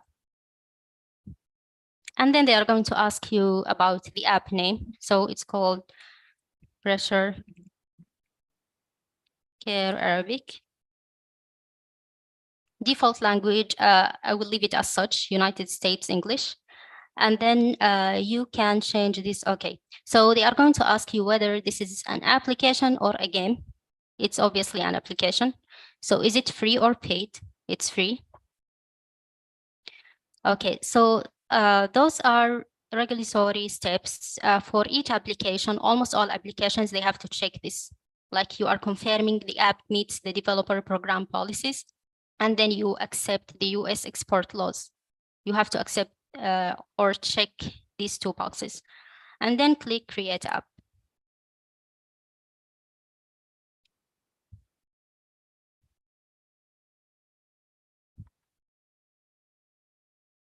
Okay, so now this is the dashboard. This is, we have about 12 steps that we have to complete in order to send our application for revision. Let's start with the first one.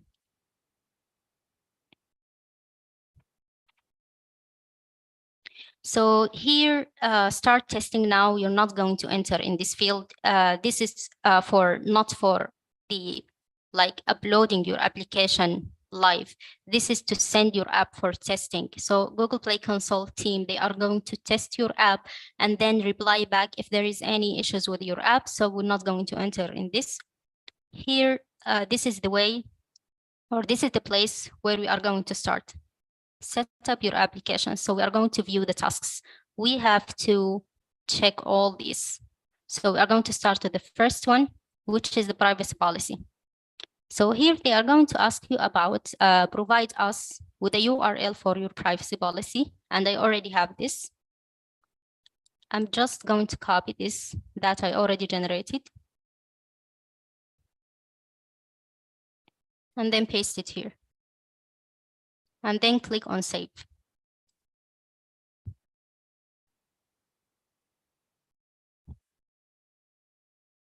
So change saved. Now it's saved successfully. I'm going to get back to the dashboard so I can complete the next step. As you can see, it was like crossed. It means that it's done successfully and I have to go to the next one. So app access.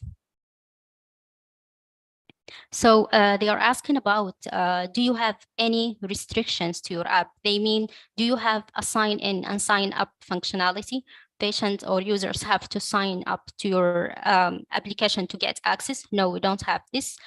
So I'm going to click on all functionality in my app is available without any access restrictions. And then click on save.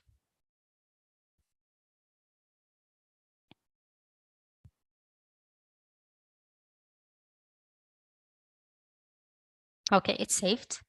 So let's get back to the dashboard. The third step is to declare whether your application contains ads or not.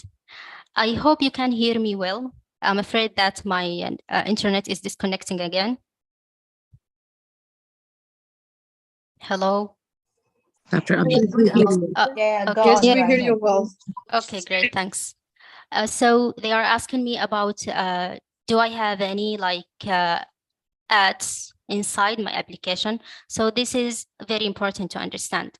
So if you are building an application in a platform that is designed to build applications without programming language, usually those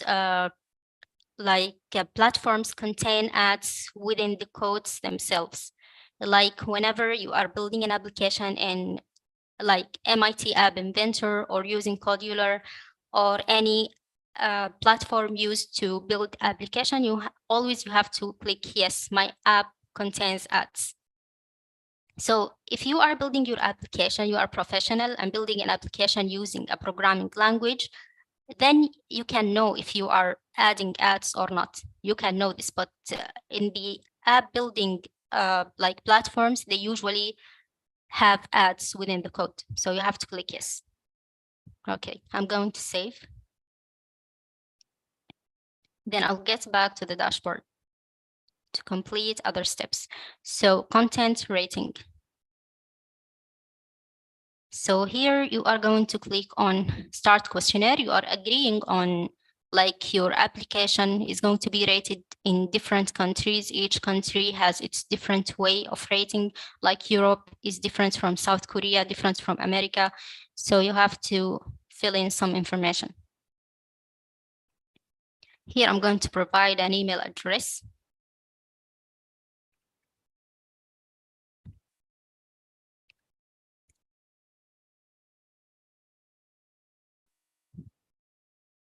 Okay, and then category, is it a game? They are asking about the category of my application. No, it's not a game.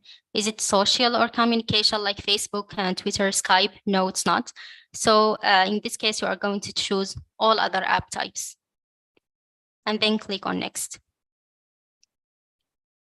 So download app, does the app contain any rating relevant content like sex, violence, language downloaded as part of the app package? Of course, no. You have to click no here. So all of these questions, you are going to answer no, but of course you have to be careful in case you have some of these questions. Sometimes the answer might be yes, according to your application. But in our application, it's no, it's all going to be no.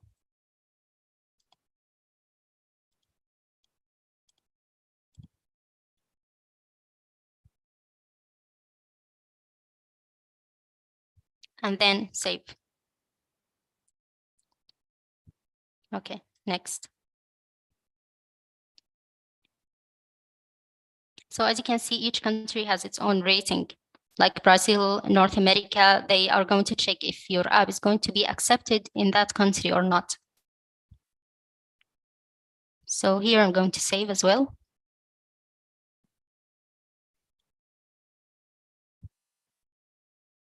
Okay, that's it. So we are going to get back to the dashboard. So here we're going to choose the target audience. So here it doesn't matter if you make a mistake. If, for example, I can say that my application is for 18 years and over. Then when the Google Play Console team review your application, they might change what you already chose. Like, for example, they might see that your application is for 5 and above. It's not for 18 and above. So it doesn't make a difference if you choose something wrong. So I'm going to choose 18 and over, and then next. So appeal to children, could you store listing unintentionally appeal to children? Of course, no. So this is, you have to click on no, because they are asking if your content is inappropriate to children.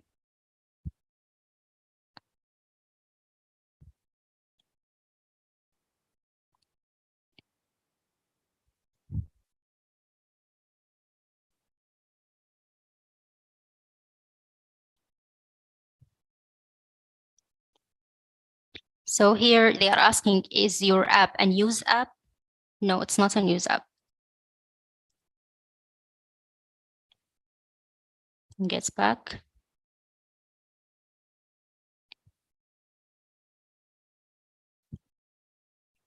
Here also a question like, is your application is used to contact or trace cases of COVID-19? No, it's not. My app is not a publicly available COVID-19 contact tracing or status app. So I'm going to check on this and then click on save.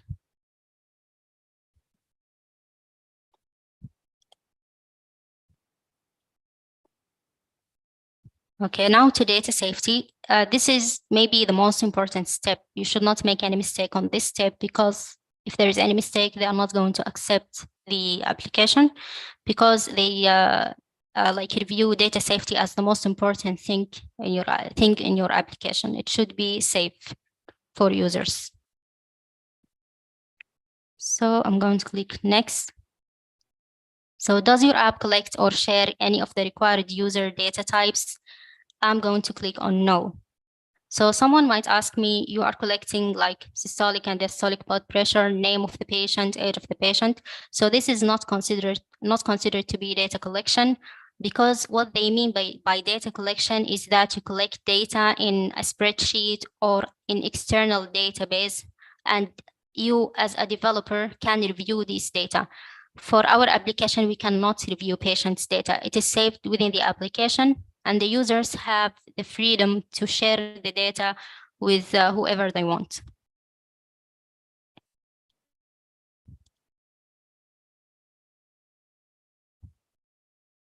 Okay, so getting back to the dashboard.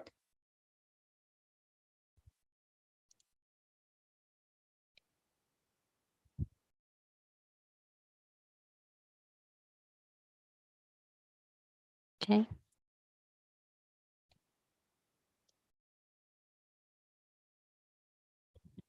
I'm not sure why it's not saved, but maybe we should go over it again.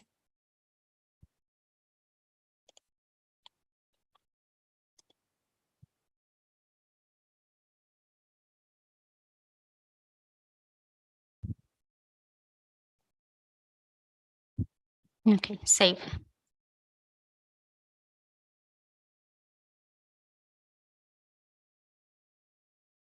Okay.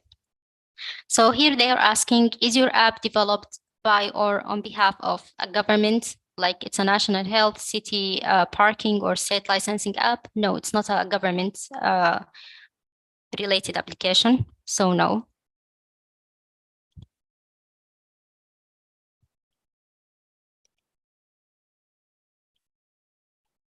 And then financial features.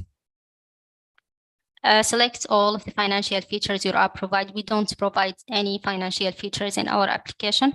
So we are going to choose the last one, which is my app doesn't provide any financial features, and then click on next.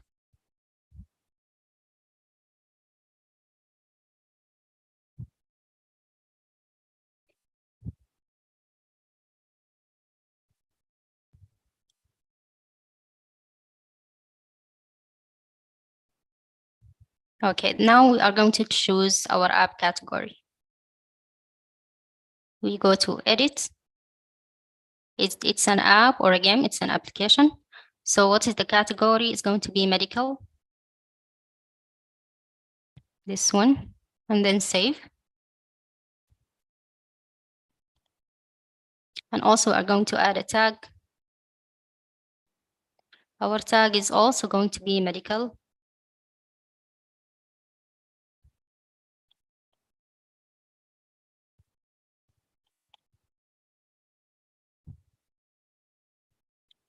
Okay.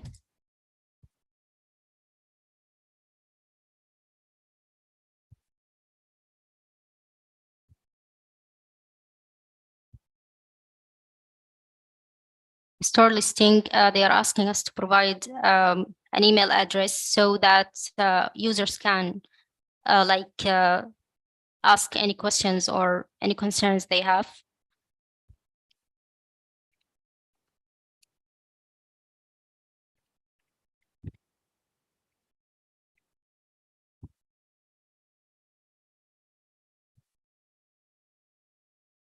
Okay, it's saved. Now we'll get back to the dashboard. Set up your store listing. This is the step where we are going to upload all the images.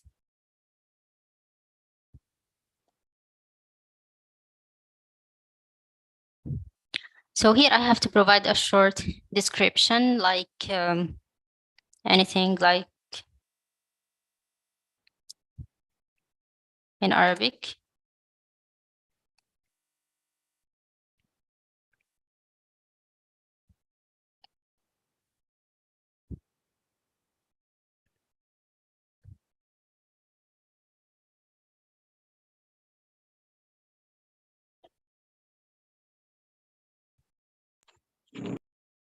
So here we have also to add a description.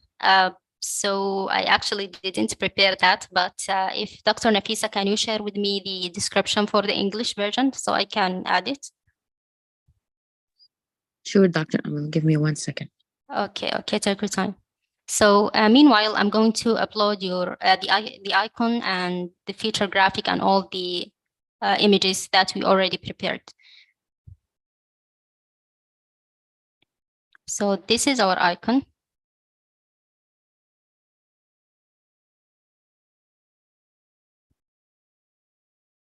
Okay, so as you can see here, there are 30 requirements that you have to meet, which is the image should be size like 512 pixels by 512 pixels. Otherwise, it's not going to be accepted. So the feature graphic, I already have this one as well.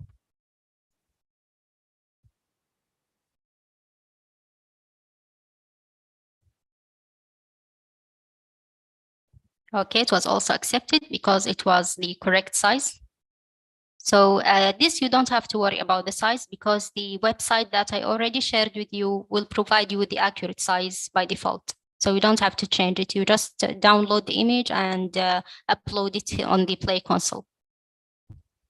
So if you want to provide a video, that's great, but it's not a mandatory step.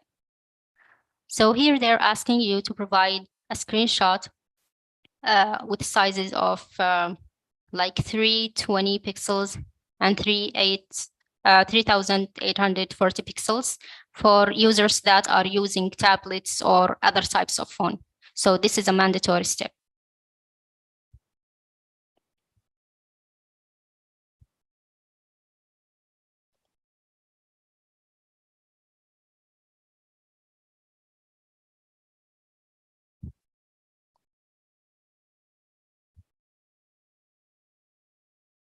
They need another one.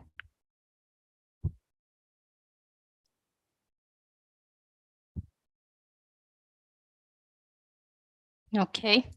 So now they need also another type or another size of a screenshot for users that are also using like 7-inch tablet screenshots.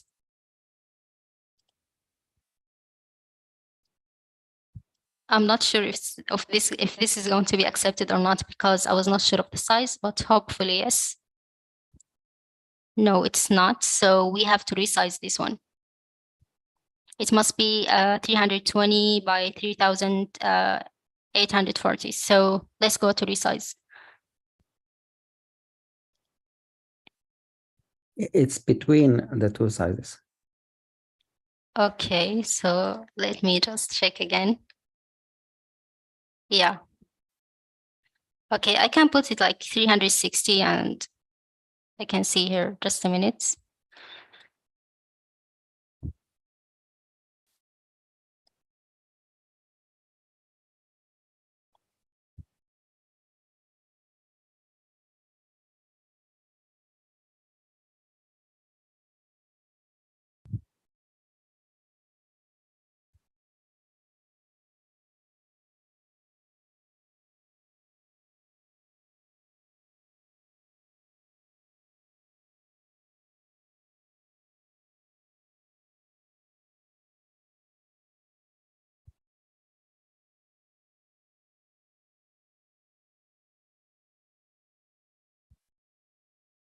Okay, I think this is going to be accepted. So I'm going to download the image so I can use it.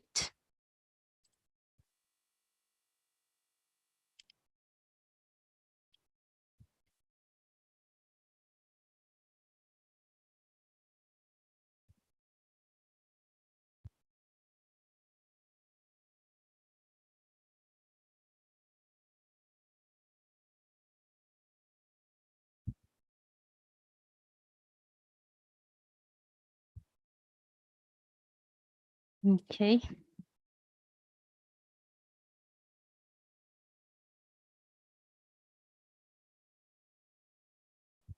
Let's try again.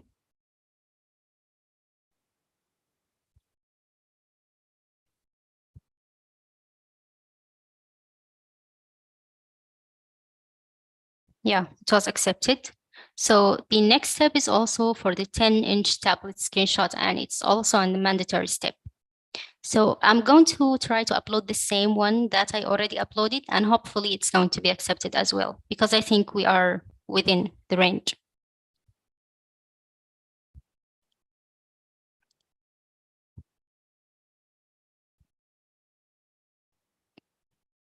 Okay, that's great.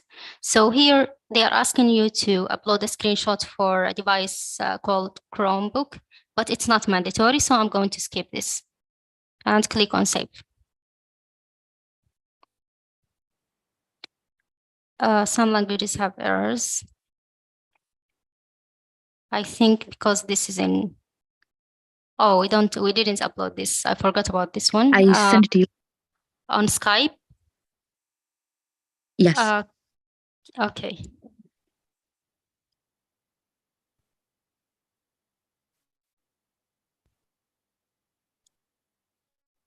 You can just click on it and copy paste it. Click Yeah, on the thank you click so on much. the text itself. Okay. So now we're going to save. Okay, it's saved. So we are going to go back to the dashboard.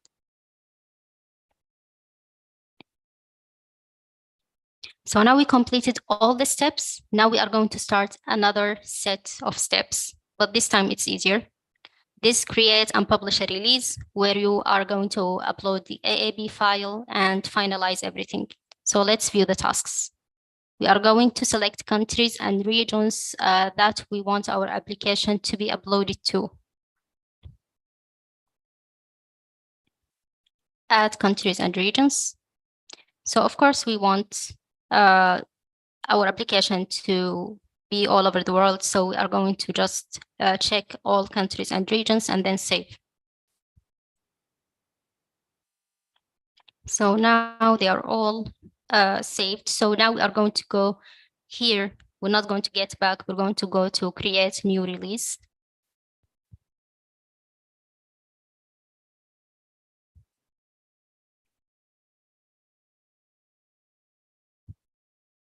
Okay, here it says Google Play integrity and signing services help you to ensure your app games are experienced the way you intended. So they mean that you have to assign something called signing key to each application. So they are going to ask you, do you want to choose your signing key, or do you want to your Google Play to assign a default one? Of course, it's easier for Google to assign a default one for me. So use Google generated key. Yes, I'm not going to choose my own because it's easier this way. So I'm going to upload the AAB file. This is the AAB file for the pressure care Arabic. I'm going to open. Hopefully it will go without any problems, because usually problems happen here in this step.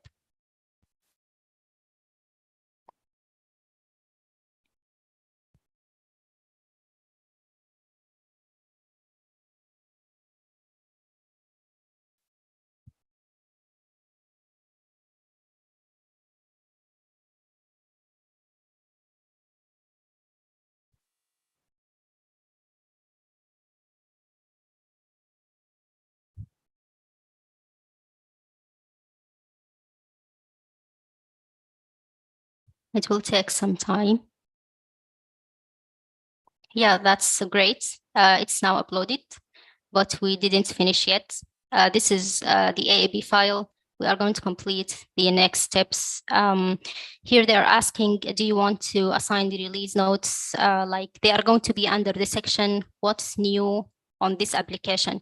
If you open the Play Store, they are going to appear like what's new. It's not mandatory. If you want to write something, you can. If you don't, it's okay. So I might skip this one and go to next.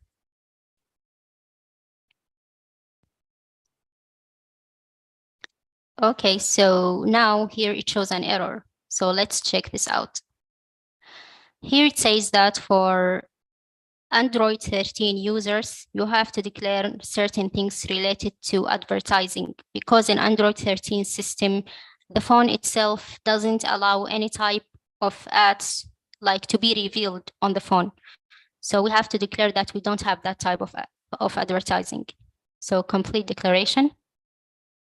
So this includes any SDKs that your app imports that use advertising ID. So you're going to click no, and then save. So we'll get back to the dashboard.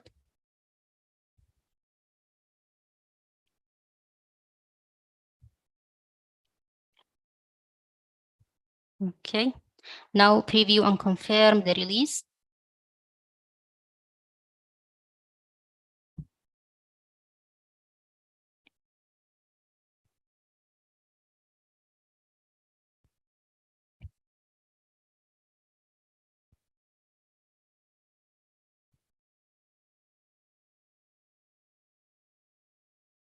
Okay, just a minute.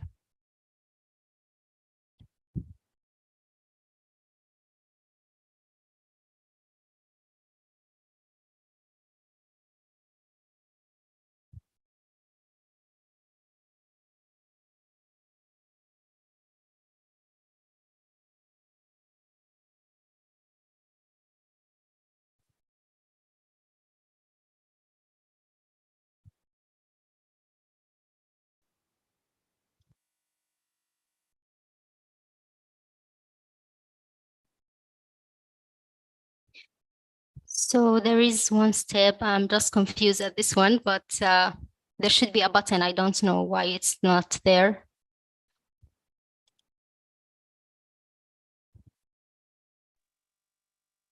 Try edit, and then let's see if there is saved all the way to the right. No, I think edit, if you want to choose or change the AAB, we don't want to change the AAB file. So guess, yeah, and then go to the next, maybe that can save it as review.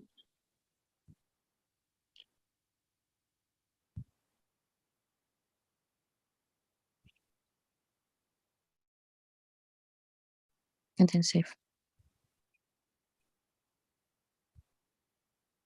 Yeah, this one. I'll go to publishing overview, yes. Okay, so now we are going to click, thank you so much, Dr. Nafisa. We are going to click on send 14 changes for review.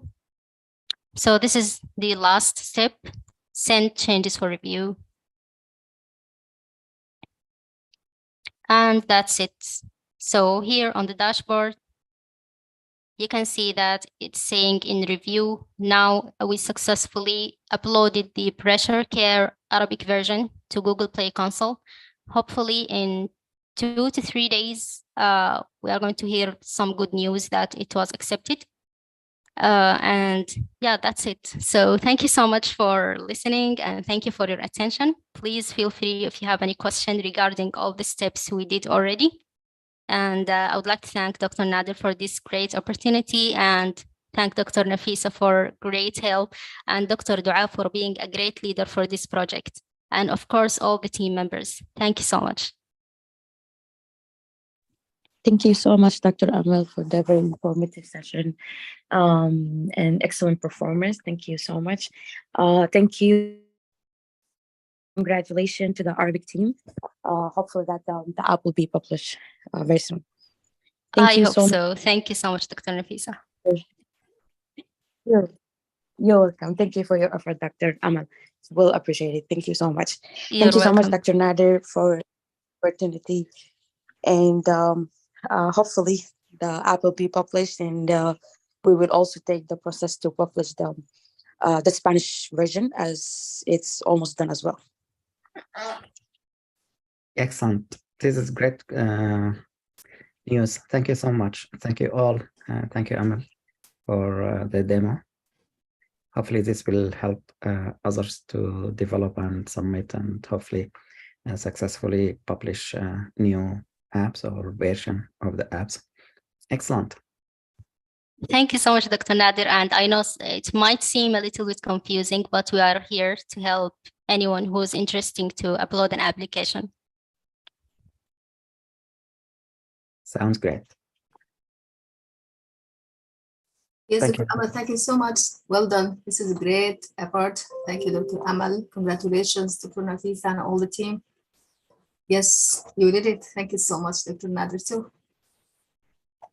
Thank you again, all presenters. Thank you, Dr. Kholood, for moderating this meeting. Any ideas, any new products? I know one of the fellows was considering developing an app about kidney diseases. So we will work on that, and hopefully we can create some product out of the idea. Anything else you want to discuss or you want to share updates as far? I know in a couple of weeks, the team will be presenting the poster at NAP Creek in California, Dr. Naud and his team. Any other updates?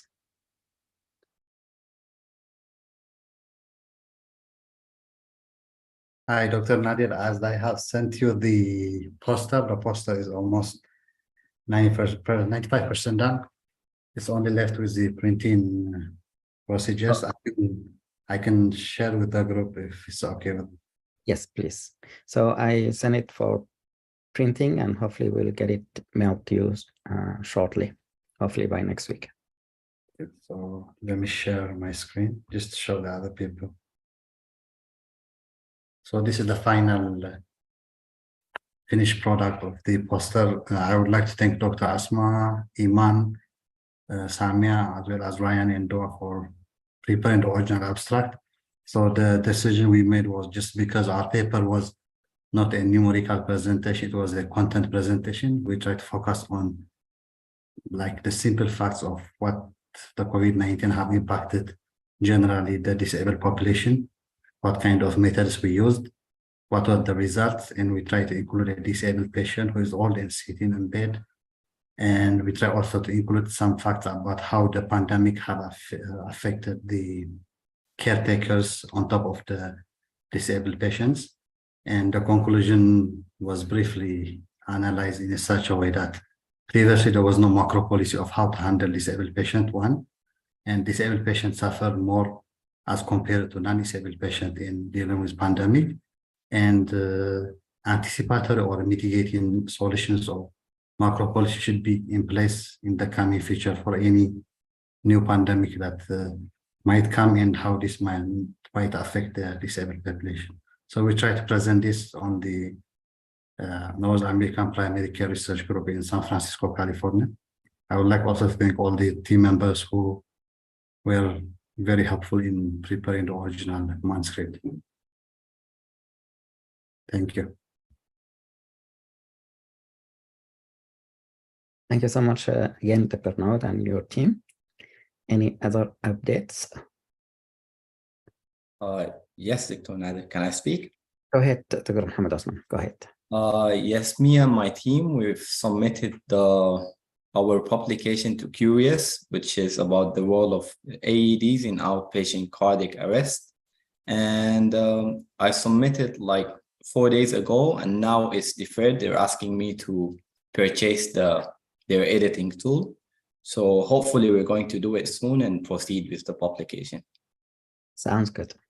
Excellent. Congratulations and good luck. Yes.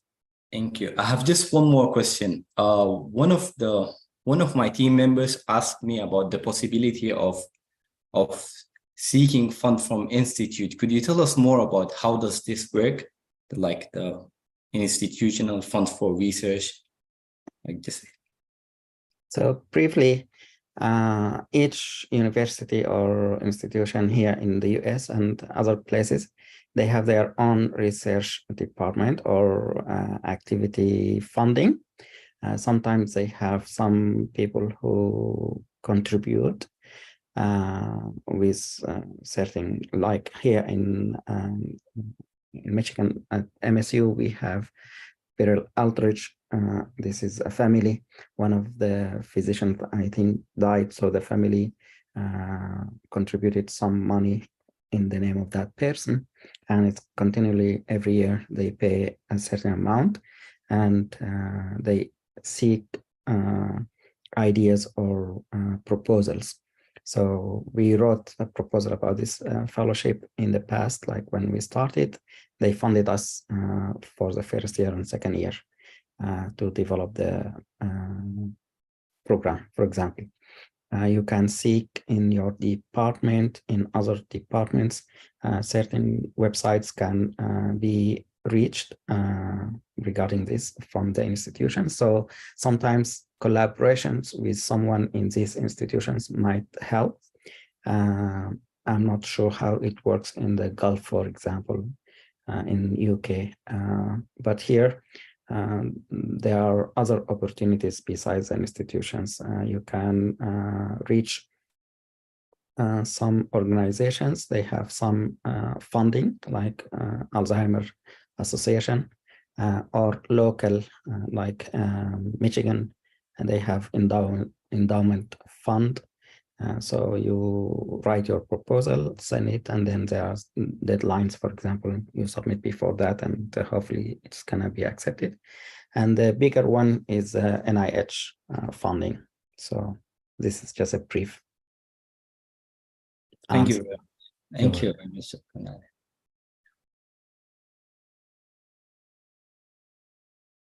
Any other questions or updates? Just a quick update that I wanted to share with Dr. Nader. So the abstract that me and my team presented at the American Academy of Neurology, so it got published in the Neurology Journal, alhamdulillah, and it should be searchable on PubMed soon. So yeah, that was something that we were excited to be notified about. Excellent. Thank you so much for sharing this information. No problem. Thank you, Dr. Nader. Go ahead, Dr. Mafaz.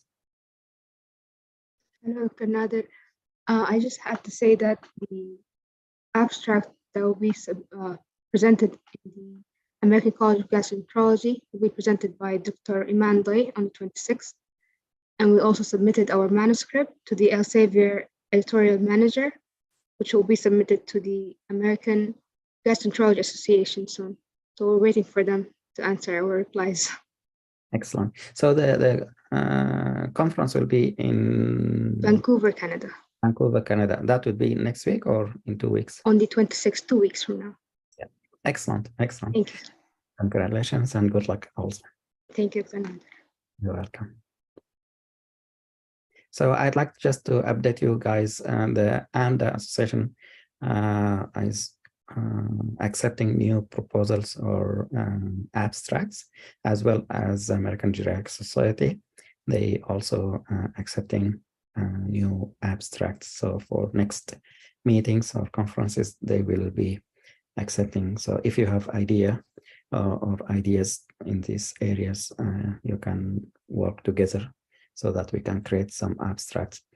We can collect the data, we can start on the project.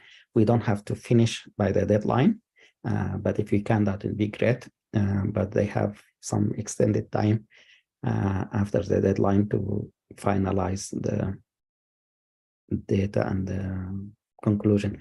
But they want at least the bone or the structure and the idea of your abstract. These are the two open, or they accept proposals or abstracts. I think there are other many options, but if you have ideas, one of the things we can do is we can look at what presented in the past and see how we can find if there is any improvement that we can work on. Go ahead, Dr. Ryan. I was just going to share that the AAN is also accepting abstracts for submission. I believe the deadline is October 17th. If you send them an email, if like you can submit it, but then you're still able to edit it like later on. So if you guys have an abstract, by all means submit it, and then inshallah will get accepted for their meeting next year. Excellent. And in your process for like the application now, you can mention that we submitted some abstracts to these conferences. We are waiting for the result or review. Sometimes you might have an answer before one of the interviews, so you can mention that during your interviews as well, that we got this accepted, so we will present it next whatever, March, April. So if you have any ideas, please go ahead, work on it and let us know if we can be of any help. Great, thank you so much, Ryan, for sharing this information. Any other questions, ideas, comments?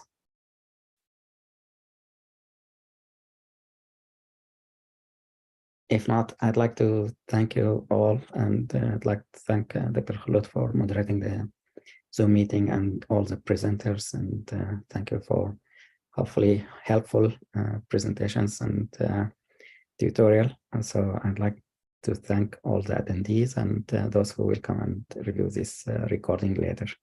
Thank you. Have a wonderful day or night. See you next week. Assalamu alaikum. Thank you, Dr. Nader. Assalamu alaikum. Thank you so much, Dr. Nader. Thank you. Thank you. Assalamu alaikum. جزاكم الله خيرا جميعا. مع السلامة. السلام عليكم. Thank you, Dr. Nader. Thank you. Thank you, everyone. Thank you so much, Dr. Nader. Thank you to you again and your team. Thanks for the tutorial. This is very helpful. You're welcome. Thank you so much. Dr. Nader, I would like to ask about the kidney disease app. Is that if it's going to be like designed for a student or designed for patient?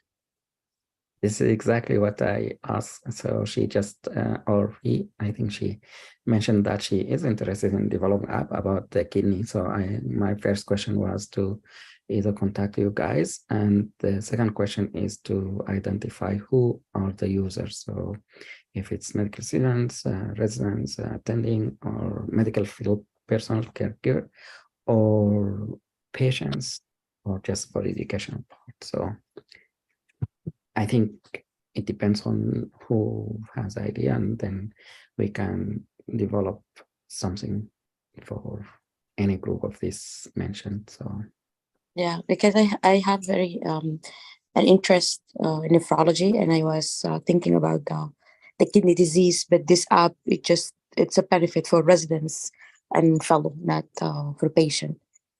So I don't want to step in anybody's idea. So you have an idea about developing an app for residents?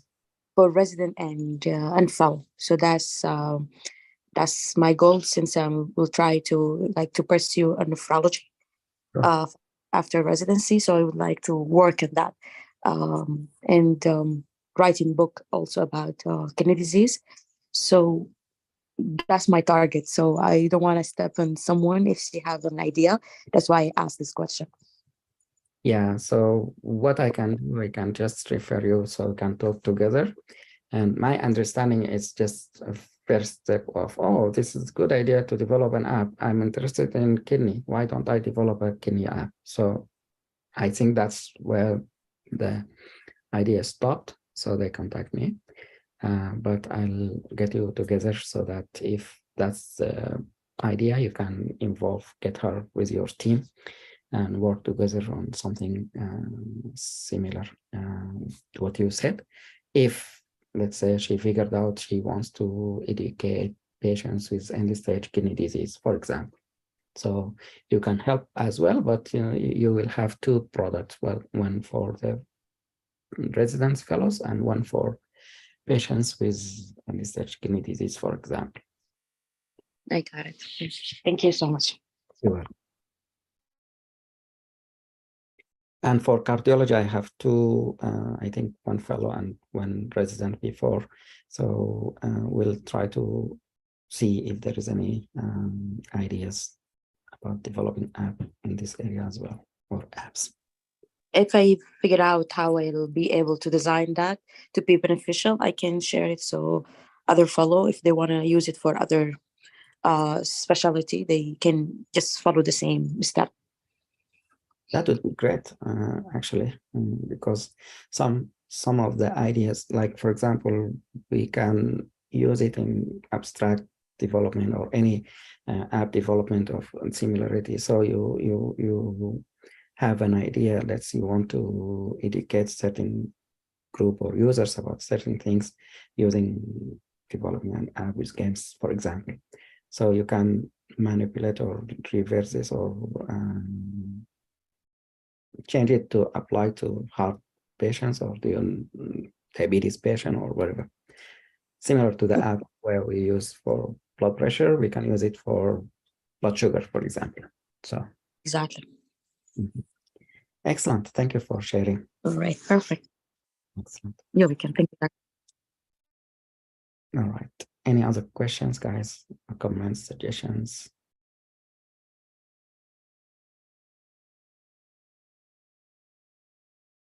All right. See you next week, inshallah. Assalamu alaikum.